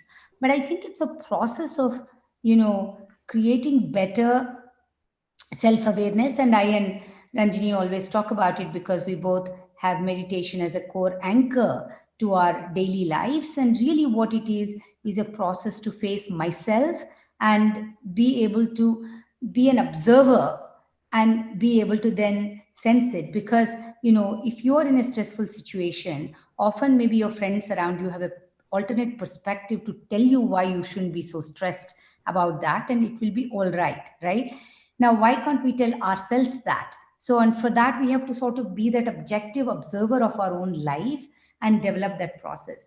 So I think my younger self sometimes often we forget, but this is really how I feel I was in my younger self. I can't 100% be sure if that's sort of a situation I've created or not. But I think even my younger self, I always had this core faith that I will not be given challenges beyond my capacity to face.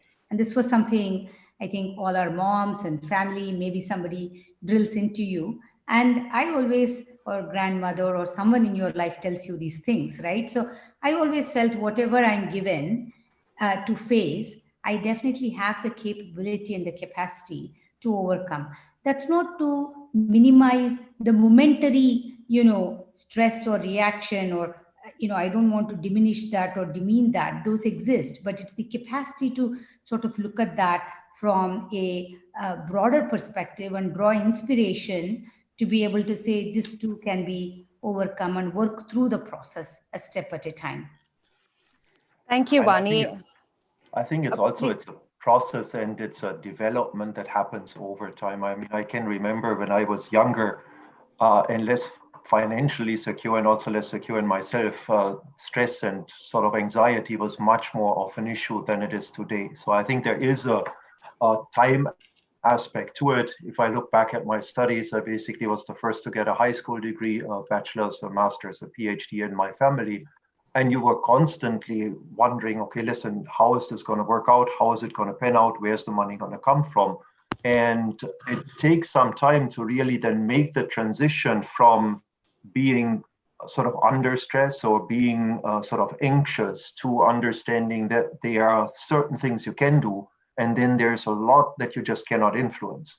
And really internalizing that and accepting that whatever you can do, and the rest you don't worry about. I think that's been quite important for me to make sure that as stress increases, I really don't get as hassled anymore as I would in the past. That's interesting, Wilfred, because there could be another viewpoint, which is that as you age, your capacity to handle situations could diminish. Equally, as you say, experience can teach you, and it depends on which side of the line you are. Having said that, I would say my question is that this particular moment in history is a very different kind of stress. It's a shared stress across humanity, across communities, but it's also very different from anything any of us have experienced. So given that you are one of those who has learned to deal with stress better as you age, what advice could you give specifically to people facing this particular situation, which has no precedent?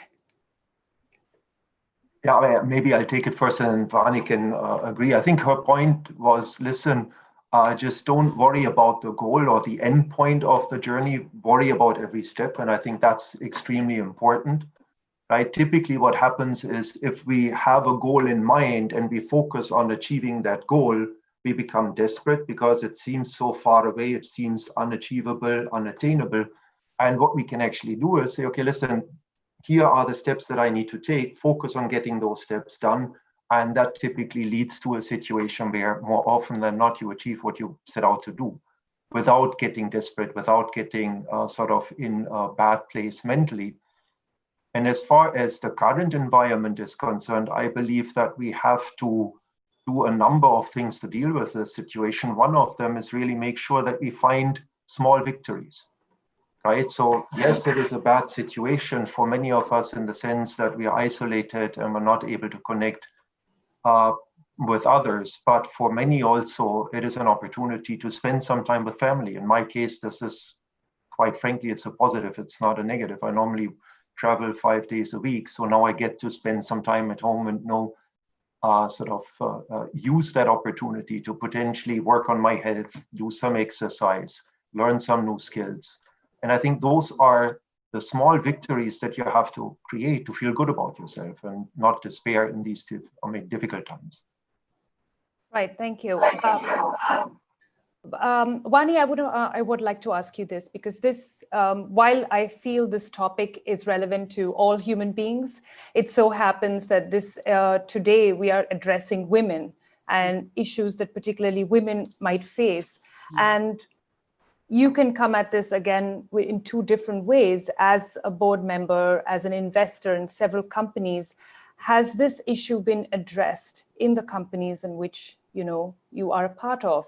Are there any policy changes that are being discussed about how to integrate women better in this situation, in the work from home situation, in the fact that they are probably carrying more than their fair share of load at home? Like you said, we are facing unprecedented times, and not always the leadership of that in terms of answers will come from outside, as in a large corporate or whatever necessarily, okay? Yes, it's work from home, but work from home is probably more challenging to women. And there are all kinds of comical situations I've heard. I mean comical just because you need to look at them from a comical perspective, from, I don't have a quiet room because the one quiet room is taken by my husband, or whatever it is, right? So I do think that, and I have to put 3 meals on the table too. I think for women, and also because women are the anchors, their personal space is probably completely wiped out right now in this situation. On the other hand, I think corporates are also facing unprecedented times. If you remove the large tech companies that are cash rich, those are the exceptions, right? But largely, if you see, either a pay cut or a layoff is the norm, not the exception, right? So that causes also a lot of financial stress at home. So I think the stress comes from 3 or 4 broad areas. Since we have to look at solutions, we may not have as much power over the causes of the stress, but we may have some power over the solutions we create for ourselves. One is, there is so much more expected from women today, that it's important to tell yourself, I can only do what I can do. And that best should be enough for me, and it should be enough for everyone around me. That could be your family, many times, who have expectations of you that you just simply can't fulfill 100%. It could be your workplace. But I think it's important, first and foremost, that we invest into the self and a sense of self-being and well-being, and give yourself permission to do only what you can do, right? And that's something very hard for most women. It's easy to say, but I think it's very, very hard for most women.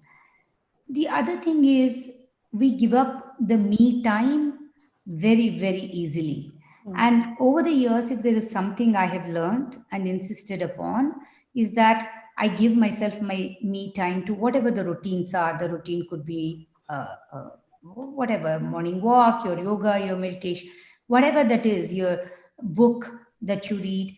But it's important, especially, to have those me times and routines and disciplines, and not to give that up because it feels like there is so much that needs to be done. And there may be, and these are all sort of the soft things, but there may be some hard decisions to make also, which is to say, this is how much I can work, or this is the budget within which, we will need to get through this period. And so there are probably also some hard decisions to make. And in fact, like I think earlier in the previous session or something, Ranjini was saying, women are actually make this emotional decision more easily, more objectively many times on the family's behalf. And I think it's important probably for almost all of us to make many decisions like that. And unlike Wilfred, my 2 daughters are in US, and we haven't been able to visit them or see them, contrary to what we had hoped the summer would be. But, but what has happened is, trying to create a family call, we have created new rituals and routine where there is more quality of conversation, whereas before, maybe everybody is there together physically, but mentally really not there for each other, And I think what the distance, so everything has a silver lining. That's my point, right? So the silver lining in our case, because we have been separated, is to be able to, create actually family rituals which we didn't have before, and ask each other how are you doing, and be able to support and create actually very, very high quality conversations and sharing versus just physically being present with each other. So there's a silver lining to every situation, and we have to sort of create that for ourselves. I think that's sorry if I Go can ahead. just interject. I think that these are extremely important points, and it's important to focus on what you can do. I think from an employer perspective also, it is important to understand the challenges that people are under, and employers need to encourage a behavior that sets certain boundaries. Otherwise, what you see is that people are working 24/7. The fear of losing your job currently is very, very bad. The fact that you have very little control over your calendar and everybody puts meetings into your calendar is a challenge. And people that have difficulties in terms of when do I take a shower, when do I get to eat. I think here employers have to actively encourage people, keep some balance, avoid being burned out, because at the end of the day, this pandemic is going to be over. It may take longer than we thought it would. But I think also from an employer side, you want to make sure that you appreciate the people that you work with and give them the opportunity to come through this situation as unscathed or less impacted as possible.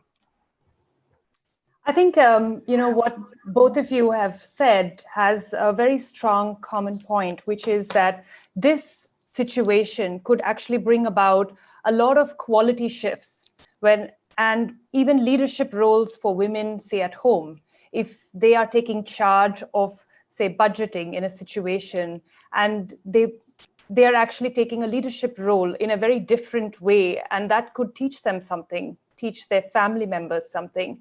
The kind of dialogues that you are having with your own family, or what you're encouraging employees to have with employees and vice versa, again, is something that could be read as positive out of this. Wilfred, you had mentioned that your organization is looking at certain permanent ways of changes in working, more collaborative spaces, probably, work from home being a longer term idea. Could you tell us a little bit about that and how that would affect your organization? No, I think what we've learned, and again, that depends on everybody's situation. It depends on what is your situation at home, how much space do you have? Do you have a sort of a quiet room to work from or not? But I think generally speaking, I think what we've seen is there is a significant opportunity in increasing work from home. We never thought that was possible. We always thought we are a team sport. Everybody has to be in the office or on the client side. And we just find that both from a client perspective and our own perspective, we're really not losing too much by allowing a certain amount of work from home, which obviously improves lives of employees, because at the end of the day, there's no commute. And if I look at Mumbai, if you live, say, in Khar and you have a job in South Mumbai, it's a very difficult commute. So if I can take some of that out, I give time back to people that they can use for either private activities, or maybe they want to invest in education, what have you. So we believe that that's a trend that we will see. We are thinking of not going back to the kind of offices that we had, but really focus on the collaborative work, the brainstorming that will happen in office, and then for many people the execution piece will be at home. And we even believe that this kind of tendency, this kind of development will have an impact on the kind of real estate market that we see and the development of the real estate market going forward. So that's, in my opinion, positive. Great, which means that the stress of commuting will probably be replaced with something else. And a lot of the times, commuting has become such an important part of who we are. We don't realize how it affects us mentally and physically. So I think that's a really good step that organizations are taking, another positive outcome, perhaps, from this situation. Exactly. It won't be a black and white solution. It's not that we are cutting down every social content or contact. I think people do want to go into offices once in a while, interact with people, have that connect. Some people may have to come to the office because at the end of the day, their physical infrastructure at home is not conducive, right? So that's fine as well. But overall, I think there are opportunities. We can change the paradigm of work. I think the tools are available. We just didn't take the plunge in the past. And now with Corona, we had to. Right. I would like both of you to sort of answer this. What should we be teaching our children about this experience? Vani, you want to go first?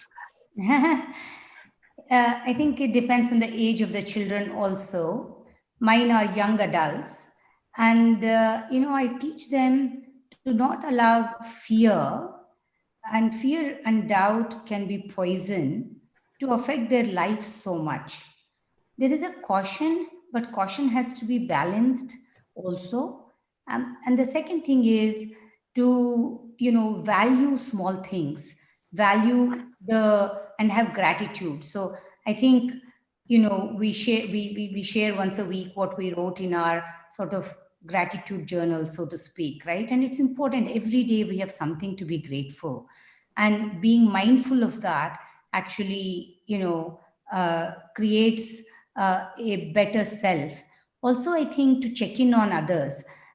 This has made all of us more sensitive to check in on others, which perhaps before we took it for granted. And it creates more beauty to our relationships, to be able to do that. And I hope those habits become more permanent, because those are really the anchors for what is meaningful about life, And then lastly, to really understand what matters. And when you have those perspectives, the here and now and the challenges of the moment or the day, diminishes in its importance and gravitas, because there is a broader perspective to life that you have. And I think each of us have privileges that we are given.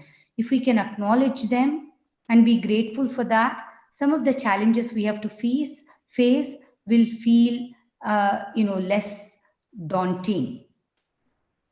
That's amazing. Yeah, Thank you for sharing that personal, experience of a gratitude journal. I think that's a very good, takeaway, a very simple suggestion that all of us could probably inculcate, and sharing that with your parents or somebody loved, I think makes it even bigger. So thank you for sharing that. Wilfred. Yeah, I think from my side, definitely it's about priorities, what is important in life, and how do I make sure that those aspects of life get taken care of. I think the second thing is sometimes bad things happen to good people. We are in a very difficult situation. People are getting pay cuts, they're losing their jobs. And I think it's important in those kind of situations to understand that that's driven by the environment. It is not a reflection of your potential or your capability. It does, I think it also is a need for resilience, because this is going to take a few months before this sort of comes back to a more normal situation. And last but not least, I think we should also take this as a learning generally, because this is not going to be the last crisis that we go through. I think climate change is definitely going to have a major impact on us as societies and on our economies. And I feel that that impact is going to be larger than what we're seeing today. So it's probably a good sort of warning shot to reevaluate how do we set up our lives. As Vani said, what do we value? And how do we ensure that we build in a certain resilience, right? So I wouldn't advise to spend all the money that I make today. I would keep some of that back and build a nest egg, because I may need it down the line. Shweta, while I and Wilfred have been sharing our perspective, really, this is, I could learn from everyone in this, webinar, and from each of the participants. And I know you have children, and probably at a different age bracket, and Ranjani has some grandchildren, right? And I'm ready, but my children are not ready for for that. But I'd love to hear from both of you. What are you taking away from this situation? How are you coping, and what are you telling your loved ones? Ranjani, do you want to go for it first? You go, please. You go first, Okay. Shweta. Well, my children are small, and definitely this has been something that I cannot explain to them or discuss with them. But at the same time, there is a protective feeling that we must keep it real, but not keep it ugly, so that they imbibe certain values from what we're all learning, what we're all talking about, the importance of grandparents, the importance of gratitude. And so even though my kids are under the age of 6, I've been able to start them off on a very simple meditation routine, which we do together as a family. And perhaps I would have postponed this idea of introducing meditation to them if we didn't go through this, what we've gone through in 2020, and that we've all spent so much time, under one roof. And sometimes I play them images of beautiful landscapes from around the world. Many of those names, I don't know where they are, but children intuitively gravitate towards natural beauty. And I can see them relax when we watch them. So this is a simple habit that we do regularly. And it's very difficult to describe, but it's a very, for those few minutes, it's a feeling of calm. It's as if it's us and in a little pod, and none of this is happening actually. And it prepares us for the day. So that's one way that, I have been able to tackle the stress. Of course, there's been stress, there's been uncertainty. I wouldn't say that I've had like perfect days, but this is one of the tools that I've used and I've found a lot of benefit from. And as for me, Vani, you better get those grandchildren quickly because, you can love them and not be responsible for them. I know. And that only happens with the next gen. So, but I just want to say that my 1.5-year-old granddaughter has her own little baby mask.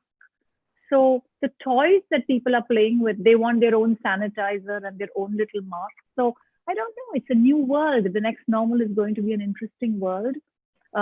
And my adult children, I've been telling them recently what I've been doing in the Champion Woman programs, which is, just be is the final takeaway from the programs we've been giving women in mindfulness. Because if we were meant to be do, we would have been called human doings, right? But they're calling us human beings because they want us to just be. So just be, just be happy, be peaceful, be calm. You have a right to that. And so we sort of use it as an acronym in class. We say B stands for begin the day with meditation, and E is end the day with a gratitude journal, exactly like you and I have always discussed. But yeah, it's easier for me than for both of you, I think. That's really awesome. Thanks, Shweta and Ranjini, for allowing us to go off script, but I loved it from both of you. That's always exciting to share. I mean, that is the idea of this. But, I also wanted to touch upon another aspect because we want to learn from how different people deal with this situation. I, for one, went through a phase where I've totally shut off the news. And then I realized there were very important things also happening, which I had no clue about. So that embargo had to go. But then, there are people who feel, let's face the worst when it happens, because by preparing for it, we are signaling to the universe that it may happen. And then there are those who have to prepare, face the worst, have a plan, set it aside, and then move back to life. Which one of the two would you say you are? Have you experienced either kind of being? What would your advice be?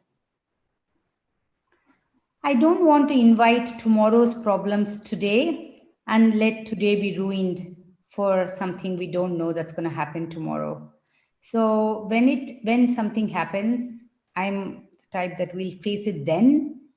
And, I don't want to have to unnecessarily defocus from what I have to do today. So while you said you shut off news, for the last 4 months, I gave up my Prime and Netflix because the one thing I didn't want to use this time was to binge watch anything.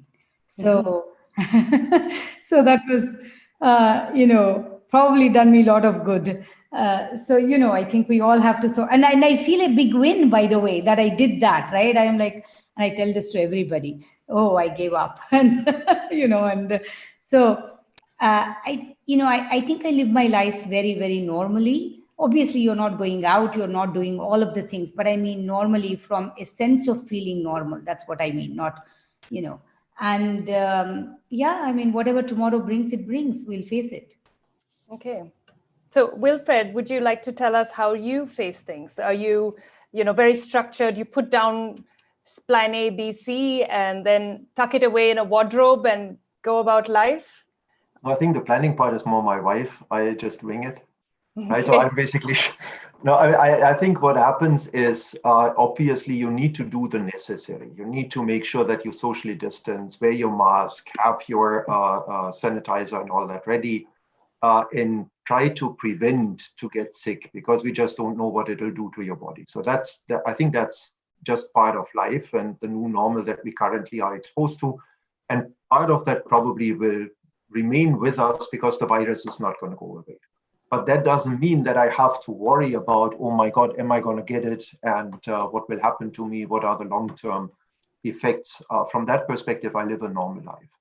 And just like you gave up Netflix, I gave up any kind of alcohol, right? I sort of try to lose. I mean, you can use this as an opportunity and just try to do little things that you can celebrate as your own personal victory. So in that sense, it's also an opportunity to really grow rather than just suffer through a situation that you can't change. So I'm hearing this common thread with all of you, which is to create challenges for yourself within the situation, within the confinement. Ranjani, you pulled off this great conference sitting in that wonderful chair. And that's what I'm saying, that this little win, little victory, are you kidding me? We have Will, Vani, Shweta in one panel. Vishwanath Anand inaugurated a whole other panel with amazing people. No way, none of you would have, you all love me maybe, but you wouldn't have come to any conference I invited you. But Corona allowed it because it's all COVID and it's virtual. So really big win in victory. Thank you. Yeah. I want to just go back to something that Wilfred spoke about earlier, which is that this was a time to also gain skills. And, I think even the previous panelists, even Vishwanath Anand spoke about it, that this was the time to, get curious, to learn. But I want to talk about it in the context of women at work, right? Obviously, we know that this shift is not temporary. It could be permanent, it could be long-term, no one knows. But yet there could be certain skills that women can learn at this point, which may be useful in the next normal. Could both of you tell us a little bit about what those skills could be, so that when these women are learning those skills, they choose the right skills to equip themselves with? I think it's a very complex topic. There are hard skills and soft skills. It's easier to comment on the soft skills than the hard skills, because the hard skills depend on industry and also what is your goal. I had a different session where there was a very interesting perspective of, could COVID and work from home allow more women to truly find that balance and be actually involved in the workforce? Because I remember some statistics that was getting discussed in the last panel about how many women, step out of the workforce. But if you can set, I'm going to work 20 hours, or I'm going to work these timing, or whatever it is, could this provide, and because employers are more open now, truly the time that suits the woman to be able to work? And that is something that we can positively hope for and plan for. Right? So I'm hoping this creates more opportunity for women. Now, hard skills, you have to look at your aspirations and say, if I have I can only talk for how I do it. I mean, I think about what is it in the next 5-10 years, potentially, directionally, I want to be doing, and what can I be doing today to build on that? For example, I've been using this time to write a lot more, because I've always wanted to write, and I didn't do as much of it before, for whatever the excuses may be, but they sort of said, I will write. You can call it a skill, you can call it whatever, but I think it's important to think about where you want to be And it doesn't necessarily have to be career. I don't know if writing more will help me in my career or not, but nonetheless, I think they are skills, and all skills, when you master, helps you in many, many intrinsic ways, right? And there are soft skills, and the soft skills, the most important today will be to know when to say no. Okay. And I think, like we already talked in the beginning, women have a harder time of that. Yeah. And being comfortable to say, no, I can't do that 11 p.m. call, or that project is just an overload, or no, there can't be 3 fresh meals made every day by me, or whatever that is. I think it's important to learn to know, to say no to something, because we often know what to say yes to, but we don't know what to say no to. They haven't met my 5-year-old. They should. Yeah, but somewhere along the way they lose it. That's the problem, right? So yeah, so perhaps writing, I think, is a great idea, and also negotiation skills. Maybe better negotiation skills is something that all of us could benefit from in the next normal, or even in the current normal. Yes, Wilfred. Please. Yeah, sorry, I was interrupted in between. We've had some challenges with electricity and connectivity and all that. Are you sure you're in America, not in India? Exactly.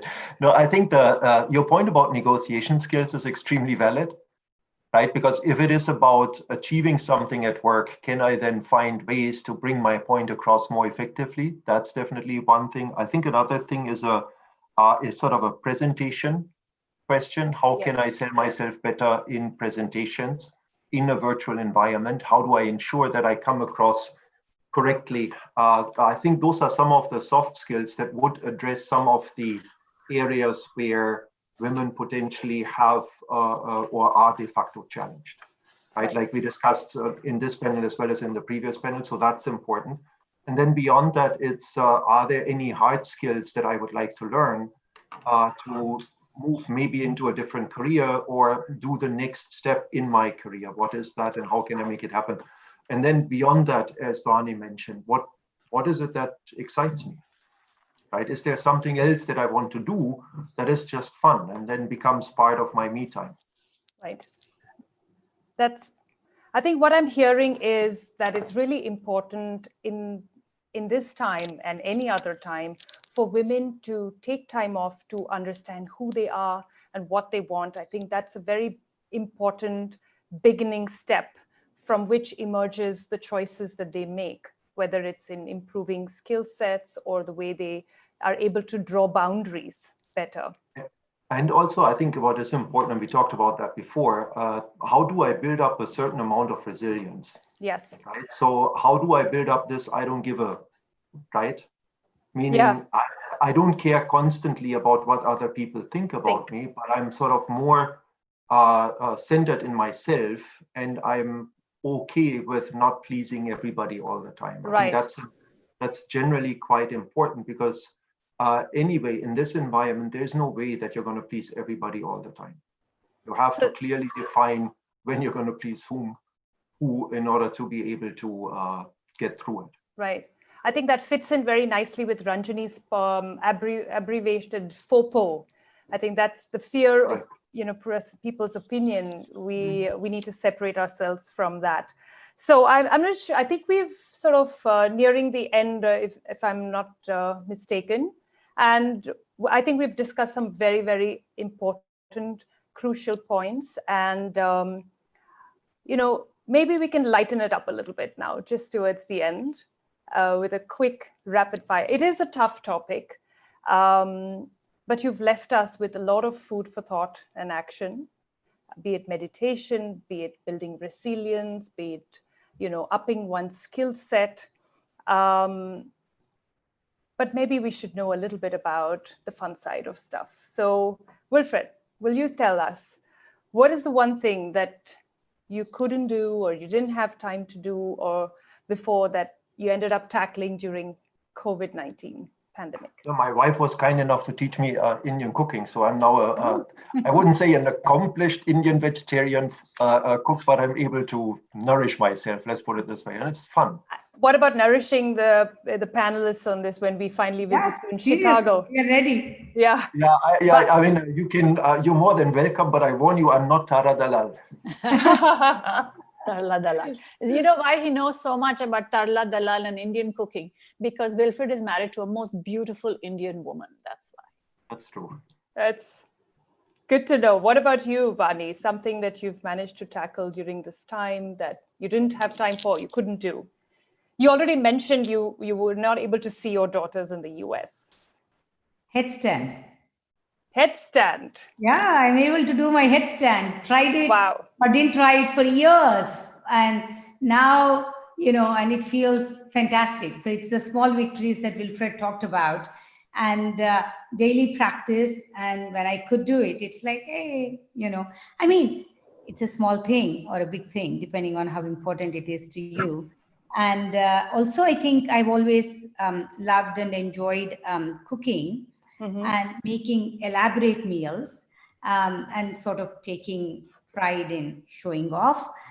But now I think really simplifying our life. We have simplified our life so much that we make one-pot meals, and learning how you can nourish yourself with so little. And I'm not talking about from quantity or whatever, from time.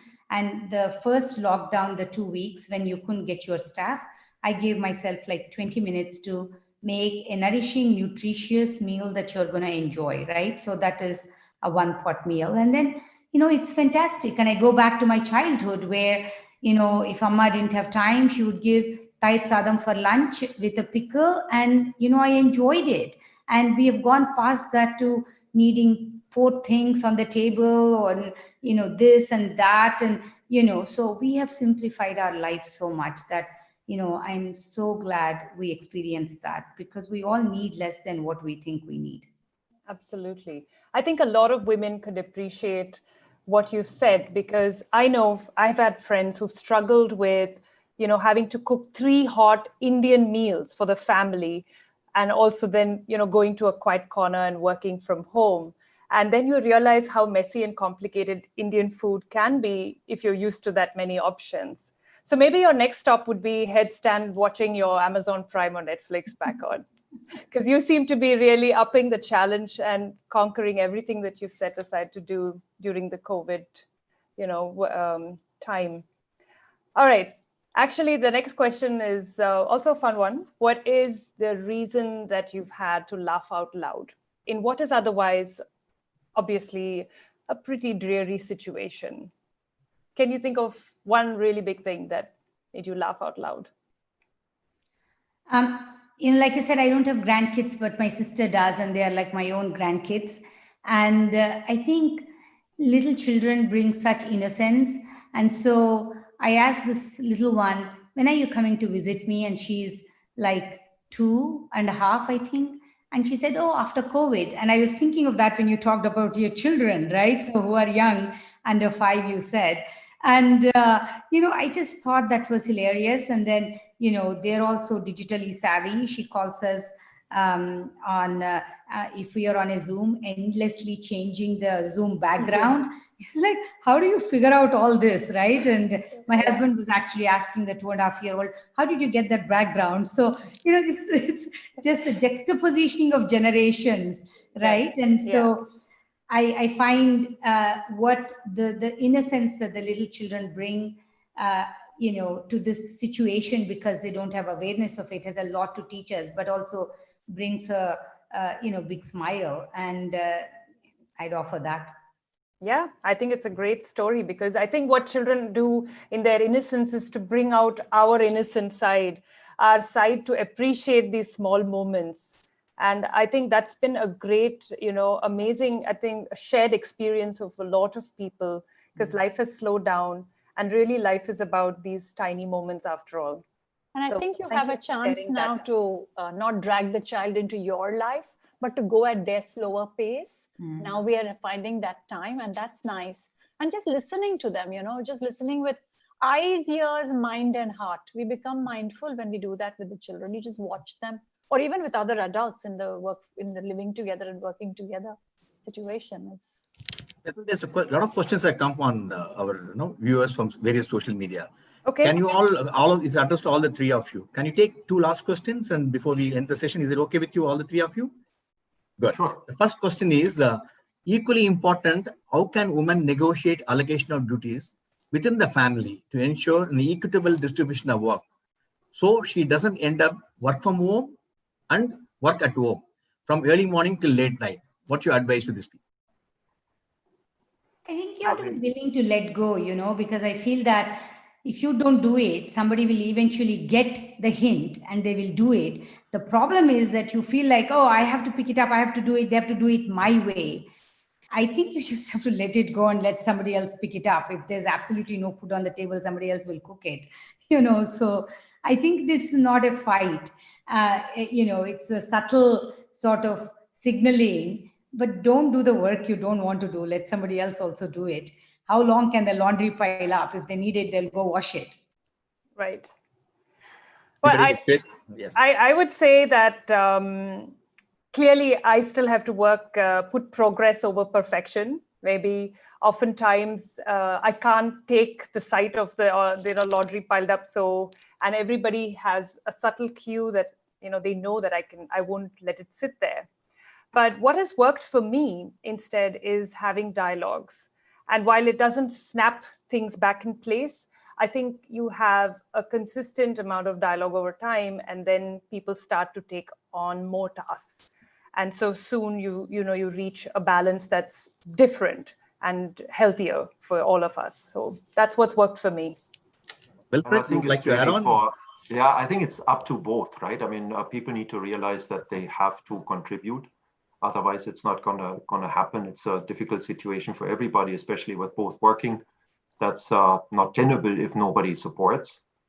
I think that's one thing. The second thing is, again, we talked about perfection. Maybe now, without being, sloppy or whatever, it's also a good time to give yourself a little bit more leeway as far as some of the facts of life are concerned, whether it's what kind of food you make, or whether you make the bed every day in the morning or whatever it is. Maybe you have to compromise a little bit to get through the day in one piece, but it is a joint responsibility of both partners at this point in time. I don't think there's any doubt about this. Again, one last question addressed to all of you, that is all the three panelists, including Ranjini Manian, is people counter stress in so many different ways.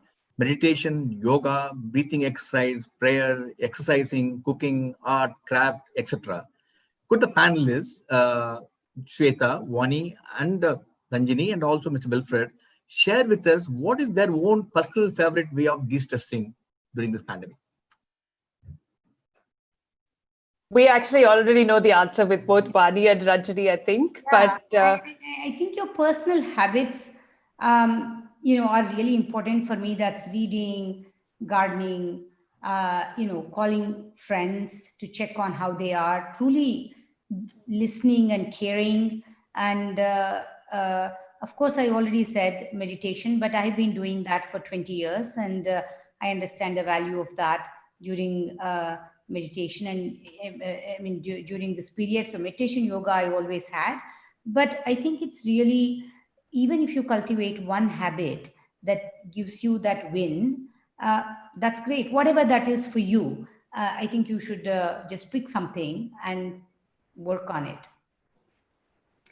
Yeah, I think, when you're doing something that you enjoy, your body relaxes, your mind relaxes. And it doesn't have to be the same one thing each time. So, one day it could be a book, another day it's, a small amount of exercise, even 20, 30 minutes. I've stopped pushing myself to extremes. This is about a time where you get a little bit of things done. And just as Wilfred said, you get through the day, feel good about yourself. So it's about small steps and mixing it up. Exactly. I think from my side, exercise is important because otherwise you just sit in front of the computer the whole day. So getting some of that in during the day is good. If you want to sleep at night, that's one thing. And the other thing is try to remain mentally involved by either taking webinars or participating in webinars, preparing classes for university students. That kind of work sort of gives you a different perspective than just sitting in front of the computer and trying to get through your emails. And you would like to add before we end the session, please? And for me, Shweta expects me to say this, so I will say it. number one priority in life has to be meditation, because then your body and mind ask for it. They say it drags you to that same spot, that same chair, and you actually find the result not during the time that you're bringing your mind back, but when the rest of the day, the frequency, intensity, and recovery period of negative thinking, which is happening so much nowadays, I find that gets better. So that's my best stress buster. But my second one is I finally converted my husband after 25 years to meditate with me. So it's a fabulous stress buster to do it together. Great. But Wilfred didn't speak about dancing. Oh, please tell him to. He's such a great dancer. Tell them how you I don't get too many. I mean, this is the time of social distancing. So any kind of dancing is currently off the table. Like we can do that in Mumbai when I'm in town next, or in Chennai. But tell us, what kind of dancing? No, I mean, Bollywood, what else? Okay. Well done. Well done. So when Wilfred dances, he sets the stage on fire. Move over Shah Rukh Khan. That's how good he is, Vani. Yeah, I don't think I mean, this is not going to happen, but that's perfectly fine, Ranjini. I'll get back to you at another time.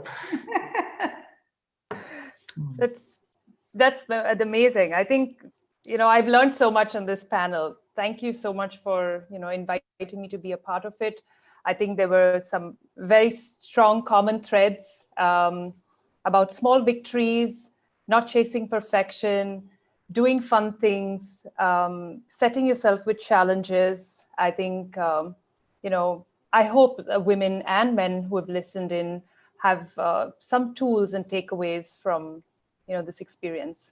So thank you so much. Thank you for a great job, Shweta and Ranjini. Thanks for pulling this together. But you do know that when you say jump, we all do. So even if it was non-COVID and you said, I want you guys to do this, you know that we would do that for you.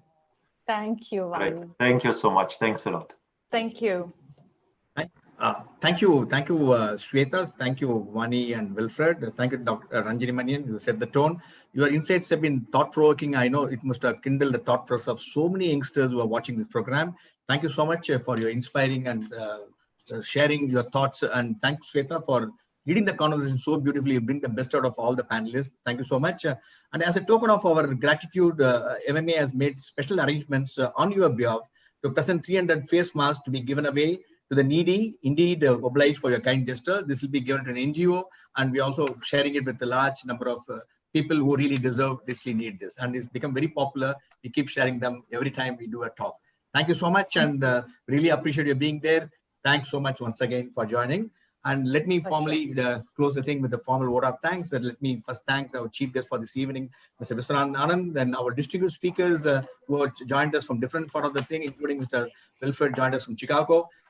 Distinguished speakers, Kamini Shah, Maria Goretti, Anu Asen, Vani Kola, and Wilfred, as I mentioned, is from Chicago.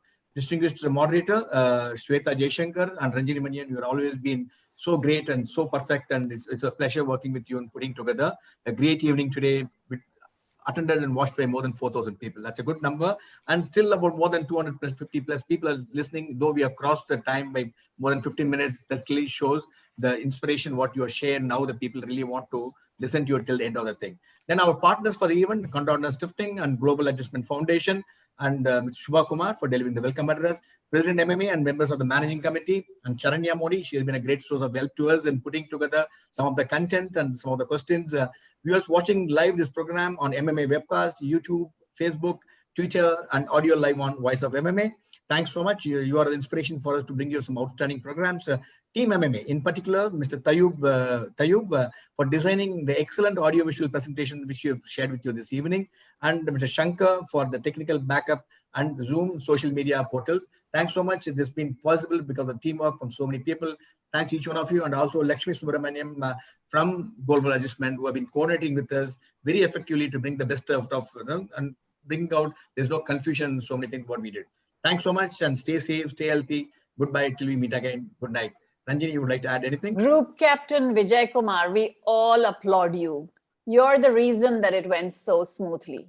So this is a vote of thanks for the vote of thanks and for the person who made it all happen. Thank you so much. Thank you. Thank you so much. And good night. Till we meet again. Bye-bye. Good night. Good night. Goodbye.